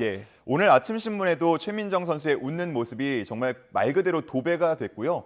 제목도 비교적 짧고 명쾌하게 쓰여 있었습니다. 최민정 후련한 금메달 그리고 급발진 올림픽 2연패 이런 식으로 쓰여 있었는데요. 이 최민정 선수가 어제 쇼트트랙 1500m에서 가장 먼저 결승선을 통과했죠. 지난 평창에 이어서 같은 종목에서 2연속 금메달을 획득하게 된 건데요. 네. 이게 올림픽으로 치자면 개인 통산 5번째 메달이고 네. 쇼트트랙 최다 타이 기록이기도 합니다. 대회 시작 전에는 여러 가지 좀 잡음이 많다 보니까 그렇죠. 우려 섞인 시선도 있었는데요. 부담감이 적지 않았을 텐데 잘 이겨낸 것 같아서 너무 기분이 좋았습니다. 이 최민정 선수가 경기 후에 인터뷰에서 베이징에서 애국가를 꼭 듣고 싶었는데 정말 그럴 수 있어서 뿌듯하다. 힘들게 준비했던 과정이 좋은 결과로 이어져서 후련하다. 이런 이야기를 했습니다. 사진에 모든 기쁨이 다 담겨 있는 것 같습니다. 그렇습니다. 어제 결승선 통과하고 그 표정에서 모든 걸 다 보여줬습니다. 한편 곽윤기 선수가 이끄는 남자 5000m 계주 선수들은 은메달을 목에 걸었는데요. 이 메달도 12년 만에 목에 건 거라고 합니다. 정말 대단하다고 할 수 있겠고요. 여러 선수들이 함께 이제 시상대에 올랐는데 곽윤기 선수가 가장 먼저 한 발을 내디디면서 이 BTS의 춤을 추면서 올랐거든요. 개인적으로는 그 모습을 보면서 야, 곽윤기 선수는 이제 은퇴하고 나서 걱정 없겠다. 방송인으로서 유튜버로서 많은 활약을 하겠다 이런 생각이 들었습니다. 머리 색깔만큼이나 튀는 행동을 자주 그렇습니다. 하고 있죠. 그만큼 실력도 좋은 것 같습니다. 다음 소식 보겠습니다. 코로나19 관련 소식인데 확진자는 최근에 많이 늘고 있고 오늘은 또 10만 명 선을 육박할 것 같고요. 그런데 정부는 이제 방역 완화를 하는 메시지로 좀 많이 내고 있잖아요. 이걸 좀 우려하는 목소리가 많죠. 그렇습니다. 신문에서 최민정 선수 웃는 모습 옆에 이 기사가 실려 있으니까 다소 낯설기도 한데요. 어젯밤 9시까지 벌써 확진자가 9만 명을 넘어선 상태고요. 오늘은 정말 이제 10만 명까지 근접할 수 있는 상황이라면서 신문들이 우려하고 있었습니다. 특히나 확진자가 이렇게 급증하는 상황에서도 방역 대책은 조금 완화될 조짐을 보이고 있다 보니까 우려하는 시각이 많다는 기사가 실려 있었는데요. 먼저 서울신문 위쪽에 나온 기사를 보면 아직 정점을 찍지 않았는데 성급한 방역 완화는 도박이다라고 도박이라는 표현까지 썼습니다. 아마 제목에서 느껴지듯이 기사 내용도 꽤나 강하게 최근 기조를 비판하고 있었는데요. 선거철 정치 방역이 시작됐다라는 시각이 있다거나 정책 자문 교수가 정권 말이라서 의견 전달이 쉽지 않다라고 이야기하면서 사임한 내용도 담고 있었습니다. 한편 조선일보 기사를 보면요. 국가수리과학연구소 분석을 인용하면서 3월 초에는 하루 확진자가 36만 명까지 나올 수 있고 사망자는 매일 600명 넘게 나올 수 있다고 우려한 부분이 있었습니다. 지금 화면의 오른쪽인데 오른쪽 그래프와 밑에 막대를 보면요. 이 국가수리과학연구소 예측과 실제 확진자 수가 거의 일치했다는 모습을 보여주고 있고요. 반면 왼쪽에 중앙에 나와 있는 약간 달같이 보이는 그림 있지 않습니까? 그걸 보면 그 가장 큰 원, 바깥쪽 원이 실제 확진자 수를 나타내고 있고요. 그 안에 작은 점선으로 표시된 부분이 방역 당국의 예측인데 그만큼 번번이 빗나갔고 예측이 맞지 않았다라는 점을 비판하고 있었습니다. 이렇게 예측이 자주 빗나가면 신뢰를 잃기 때문에 좀 그게 걱정이 되네요. 그렇습니다. 적절한 방역 대책인가 하는 의문이 들 수밖에 없고요. 내일 아무래도 방역 대책이 발표된다고 하니까 그걸 좀 지켜보면 될 것 같습니다. 다음 정치권 소식 보겠습니다. 다음 신문 볼까요? 공식 선거운동이 이제 사흘째, 오늘로 사흘째죠. 각 후보들이 이제 운동을 지역에서 하고 있는데 유세 스타일도 많이 주목을 받고 있어요. 그렇습니다. 선거운동이라고 하면 후보와 당 관계자들은 정말 작은 부분까지 놓치지 않으려고 신경을 쓰지 않겠습니까? 그렇죠. 그러다 보니까 의상도 그렇고요. 말, 행동, 어느 것도 다 의도가 없는 것이 없다고 보면 될 것 같습니다. 그런 의미를 조명한 기사 2가지가 있어서 함께 배치를 해봤는데요. 먼저 조선일보 같은 경우는 이재명 후보가 연일 검정 롱코트 그리고 정장 차림을 하고 있다라는 점을 주목했습니다. 민주당 선대위 관계자는 당보다는 개인 경쟁력을 강조하려는 전략이 있다라고 또 소개하기도 했습니다. 한편 윤석열 후보는 선거운동 첫날 가장 많이 주목을 받았던 게 아마 그 어퍼컷하는 모습 있지 않습니까? 그 부분을 주목을 받았을 텐데 이게 누군가가 따로 주문한 퍼포먼스는 아니었다고 관계자가 밝혔습니다. 그리고 최근에 이 개표 방송 때 사용할 사전 녹화물을 촬영했다는데요. 그때도 윤 후보가 이 어퍼컷 세레머니를 했다고 해요. 그러니까 다음 달 9일과 10일 개표 방송이 이어질 때 아마 그 모습을 화면을 통해서도 확인하실 수 있을 것 같습니다. 한편 서울신문 같은 경우는 이재명 후보에 이어서 윤석열 후보도 이제는 양복으로 갈아입었다라는 점에 주목을 하고 있었는데 이 두 후보가 양복을 입고 선거 운동을 하는 것은 중도층의 소구력을 가질 수 있다는 점, 그리고 국가 지도자다운 무게감을 보일 수 있다는 점 때문이라고 분석했습니다. 한 20년 정도 된 것 같은데요. 최근에 있었던 그 선거에서는 다소 권위주의적으로 보여질 수 있는 양복 대신에 뭔가 서민적인 느낌을 줄 수 있고 일꾼 같은 이미지를 줄 수 있는 당 점퍼를 주로 입어왔는데 그랬죠. 이번에는 후보 개인을 부각하는 것이 중요하다는 판단 아래 양 후보가 정장을 입은 것이다. 이렇게 분석했습니다. 아직 선거운동 날짜가 꽤 남았는데 앞으로 다른 후보들도 포함해서 이 대선 후보들이 어떤 모습을 보여줄지 참 궁금합니다. 네, 그 윤석열 후보의 어퍼컷 세리머니 같은 경우는 진짜 평소에 볼 수 없었던 모습이어서 되게 신기하기도 했습니다. 뭐 형님 하는 것도 있었고요. 그렇습니다. 다음 신문 보겠습니다. 선거 비용 관련해서 저희가 어제도 전해드렸는데 비슷한 내용인가요? 비슷하기도 한데요. 선거 보조금이 지급됐다라는 내용입니다. 많게는 200억 원대, 그리고 적게는 3천만 원대의 보조금이 각 후보 정당에 지급이 됐는데 선관위에서 지급이 됐다는 거죠. 그렇습니다. 아마 뭐 200억 원대, 3천만 원 너무 차이가 큰 거 아니야? 라고 생각이 드실 수도 있을 것 같습니다. 경향신문에 실린 그래프 보면서 설명을 드릴 텐데요. 가장 많이 받은 건 더불어민주당입니다. 224억 원 정도를 받았고 국민의힘이 194억 원, 정의당이 31억 원, 국민의당이 14억 원, 그리고 기본소득당이 3,500만 원 정도를 받았습니다. 이 선거 보조금 같은 경우는 의석수, 그리고 최근 선거의 정당 득표율 등을 기준으로 차등 배분되는데 그래프 뭐 길이만 보시더라도요. 아시겠지만 거대 양당이라고 부르는 더불어민주당과 국민의힘의 상당 부분이 지급이 됐습니다. 두 당을 합치면 전체 비용의 90% 정도가 지급이 됐다고 볼 수 있고요. 어제도 얘기를 했지만 거대 양당 후보들은 이 득표율 15%를 넘길 가능성이 크지 않습니까? 그렇다 보면 선거 비용을 전액 보전받을 수 있기 때문에 대선 펀드 등을 통해서 모금도 수월한 편입니다. 뭐 그렇다고 무조건적으로 야 이거 그러면은 너무 차이가 많이 나고 그러면 선거운동 당연히 거대 양당 후보들만 더 잘할 수 있는 거 아니야? 라는 생각을 할 수 있는데 근데 이것도 다 맞춰주다 보면 역차별 문제도 생길 수 있겠고요. 후보들이 난립하는 문제도 생길 수 있다 보니까 지금 최대한 공정하게 진행을 하고 있다라고 생각을 하시면 좋을 것 같습니다. 그리고 심상정 안철수 후보는 주어진 조건에서 전략적으로 최대한 사용하겠다라는 입장을 밝혔습니다. 선관위가 보전해주는 비용이 결코 작은 돈이 아니네요. 그럼요. 몇백억대가 되니까요. 그렇죠. 정치권도 그렇고 유권자들도 이 부분을 좀 기억을 해야 될 것 같습니다. 정치권 소식은 다음 기사가 마지막이네요. 하나 더 보겠습니다. 만평이 실려 있는데 추미애 전 장관 모습이 보이는 것 같습니다. 어떤 내용입니까?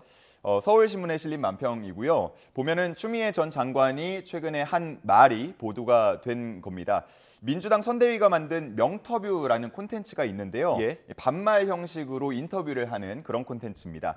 여기서 추 전 장관이 이재명 후보를 자신이 키웠다라는 이야기를 했는데요. 이재명 후보가 경기지사에 출마해서 당선됐던 2018년 지방선거 당시에 자신이 민주당 당대표였다라는 걸 회상하면서 한 이야기입니다.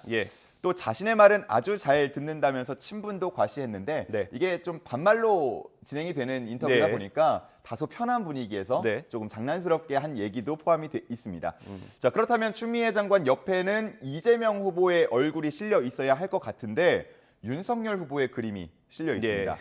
그러면서 귀를 이제 파고 있죠. 누가 내 얘기하나라고 하면서 귀가 가려운 모습인데 이걸 보면 두 사람이 법무부 장관과 검찰총장으로 충돌했던 과거의 일을 아마 떠올리시는 분이 많을 것 같습니다.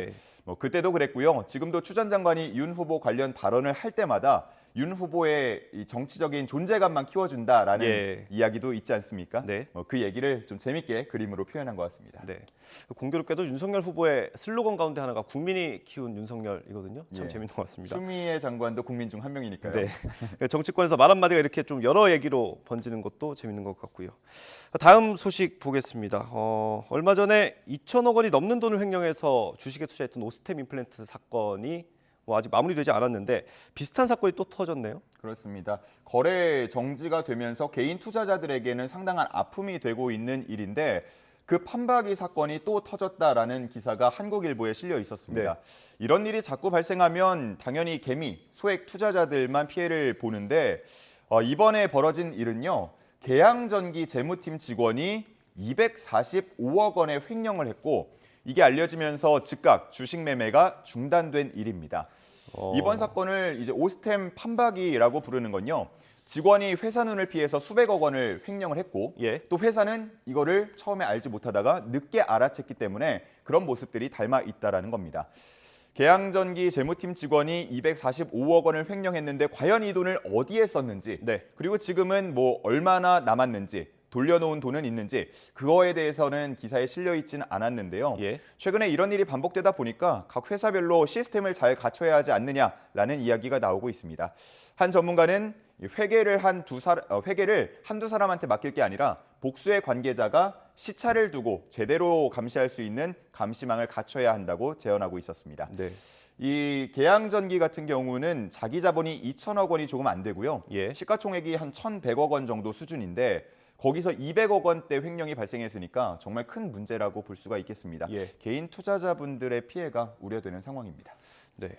이 200억 원이면 이것도 작은 돈이 아니잖아요. 그럼요. 경찰 수사가 앞으로 진행될 수도 있으니까 그걸 지켜보면 될 것 같습니다. 다음 소식 한번 보겠습니다. 개인적으로는 굉장히 부러운 기사입니다. 벨기에 주 4일째 하는 겁니까? 주 4일째 되면 뉴스 4일 하실 겁니까? 뉴스는 계속 나가야겠죠. 그렇죠. 지금 뭐 영국이라던가 스코틀랜드 같은 유럽 국가들에서 주 4일제를 시범 운영하는 경우가 많습니다. 벨기에도 주 4일제를 도입하려고 하는데 조금 다른 부분이 이제 주 4일제를 일괄적으로 도입하는 게 아니라 선택적 주 4일제를 도입한다는 부분입니다. 이게 어떤 얘기인지 기사를 보면서 소개를 더 드리겠습니다. 벨기에 정부가 마련한 개정안에 따르면요. 법정 주당 근로시간이 38시간인데 하루 근로시간을 최대 10시간까지로 늘리는 내용이 포함이 되어 있습니다. 이거를 다시 말한다면 내가 하루에 9시간 30분씩 일하겠다. 그러면 주 4일만 일해도 되는 겁니다. 물론 5일로 나눠서 해도 되고요. 뭐 그렇게 근로자가 요구를 할 수 있는 거고요. 만약에 그렇게 9시간 30분씩 일하지 않고 나는 한 주는 좀 넉넉하게 느슨하게 일하고 그 다음 주는 4일로 나가고 그러니까 5일, 4일, 5일, 4일 이렇게도 선택이 가능하다는 겁니다. 노동자에게 선택권을 많이 주는 거네요. 그렇습니다. 이거는 모두 근로자의 요청으로 이루어지게 되는데요. 고용인이 이를 거부하려면 사유를 따로 적어서 문서로 제출하도록 했습니다. 벨기에 정부는 이 내용과 함께 저녁이 있는 삶도 보장하기로 했는데요. 퇴근 후에 직장 상사 연락에 대답을 하지 않아도 된다는 거를 법안에 명시한 겁니다. 사기업은 회사와 노조 간의 협약이 있어야 가능하지만 이미 선제적으로 연방정부 공무원을 대상으로 적용이 되고 있다고 합니다. 벨기에 총리는 이 법안을 발표하면서 코로나로 인해서 노동시장이 변화했고 조금 더 유연한 방식으로 일할 수 있게 됐다는 이야기를 함께 언급했습니다. 이 비슷한 기사를 우리 신문 일면에서도 볼 수 있으면 좋겠습니다. 그렇습니다. 다음 기사, 마지막 기사 보겠습니다. 뭐 글자가 4글자인데 마지막 글자는 제가 입으로 언급하기가 좀 그렇네요. 어떤 기사입니까? 뭐 기사에 있으니까 그냥 저는 그대로 언급을 해보겠습니다. 운수대똥이라는 이제 제목이 있습니다. 물론 좀 표현하기가 그러니까 이제 변으로 바꿔서 좀 사용을 해보겠습니다. 조선일보에 실린 기사인데요. 울산시가 한 이벤트를 열었는데 철새들의 변을 맞으면 5만 원 쿠폰을 제공하겠다라는 이벤트입니다. 재밌습니다. 울산에는 12월부터 3월이면 떼까마귀 약 10만 마리가 시베리아 추위를 피해서 모여든다고 하는데요. 일출과 일몰 시간 하루에 2번 정도 하늘을 정말 새까맣게 뒤덮는 장면이 연출이 되는데 이게 장관이라고 하고요. 그리고 군무가 펼쳐지는 모습 아주 멋지다고 합니다. 이 모습을 볼 수 있는 전망대도 따로 있을 정도인데 타 지역에서 온 관광객이 이런 모습을 보다가 새해 변을 맞게 될 경우 이 지역에서 사용할 수 있는 5만 원 쿠폰을 주겠다라는 이벤트입니다. 상당히 좀 재밌고 울산시 관계자 얘기를 보면요. 관광객이 더 재밌게 즐길 수 있고 또 상인들도 돕기 위해서 이런 이벤트를 마련했다고 합니다. 참고로 이게 타 지역 관광객을 대상으로 하는 거니까요. 울산 시민분들 괜히 변 맞으러 갈 필요는 없겠습니다. 나중에 이 관광객들이 얼마나 많은 변을 맞았는지 통계를 내보는 것도 재밌을 것 같습니다. 오늘 말씀 여기까지 듣겠습니다. 고생하셨습니다. 감사합니다.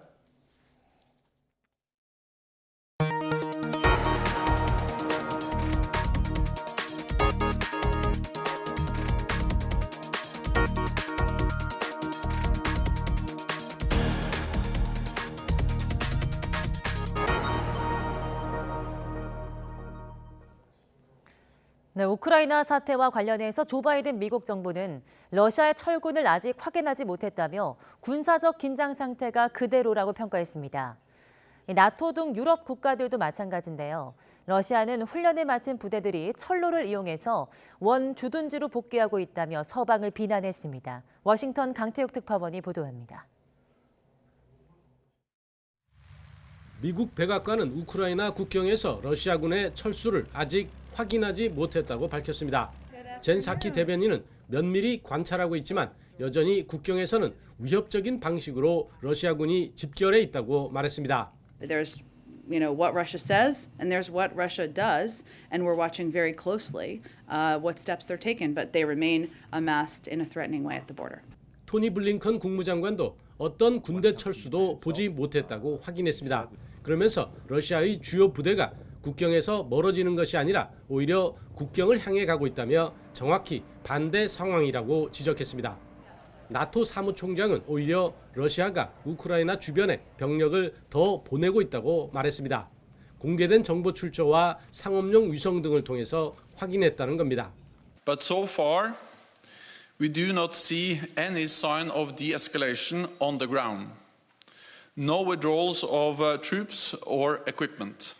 볼로디미르 젤렌스키 우크라이나 대통령도 러시아군 철수는 지금으로선 단지 성명에 불과할 뿐이라고 깎아내렸습니다. 이에 대해 러시아 국방부는 크림 반도에서 훈련을 마친 남부 군관구 소속 부대들이 철로를 이용해 원 주둔지로 복귀하고 있다고 밝혔습니다. 그러면서 군사 장비를 실은 열차가 이동하는 모습을 담은 동영상을 함께 공개했습니다. 특히 세르게이 라브로프 러시아 외무장관은 서방의 이 같은 불신에 대해 교육을 못 받아서라고 비아냥대기까지 했습니다. 우크라이나를 둘러싼 긴장이 미국 등 서방과 러시아 간 비방과 신경전으로 이어지고 있습니다.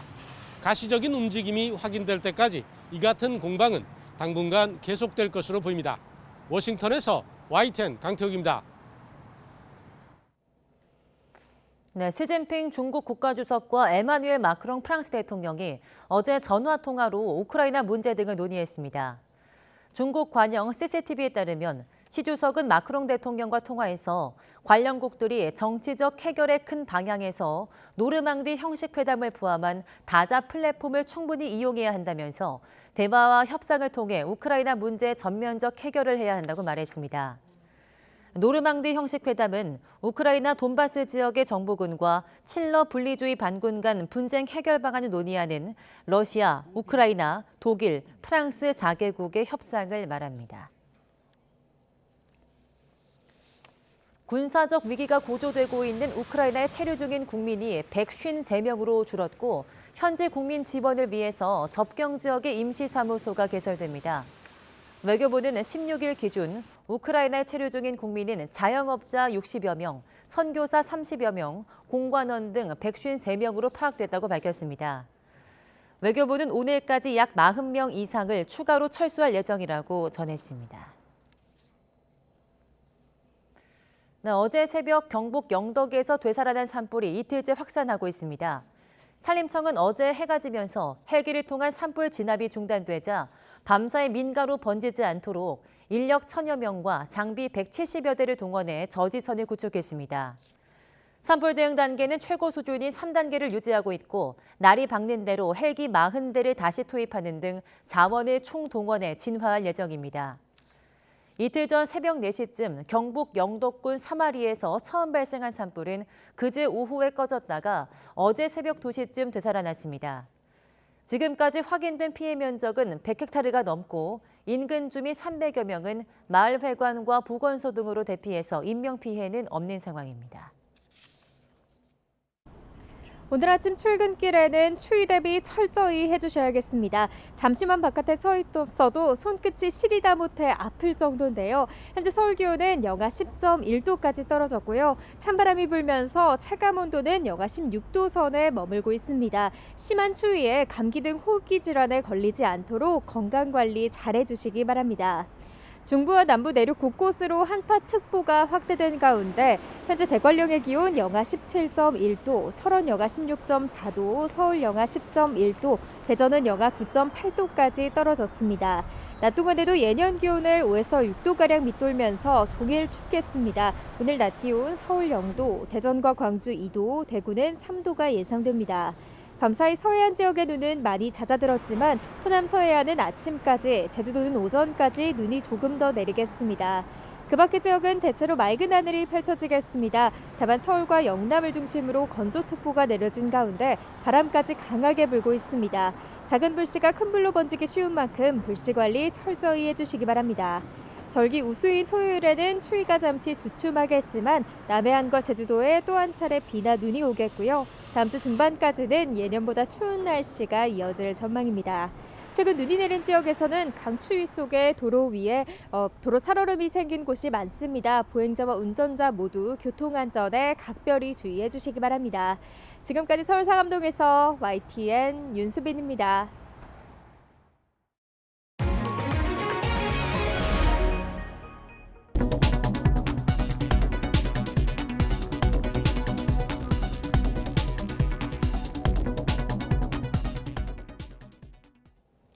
이상으로 굿모닝 YTN 마치겠습니다. 잠시 후 YTN 24가 이어집니다. 시청해주신 여러분 고맙습니다.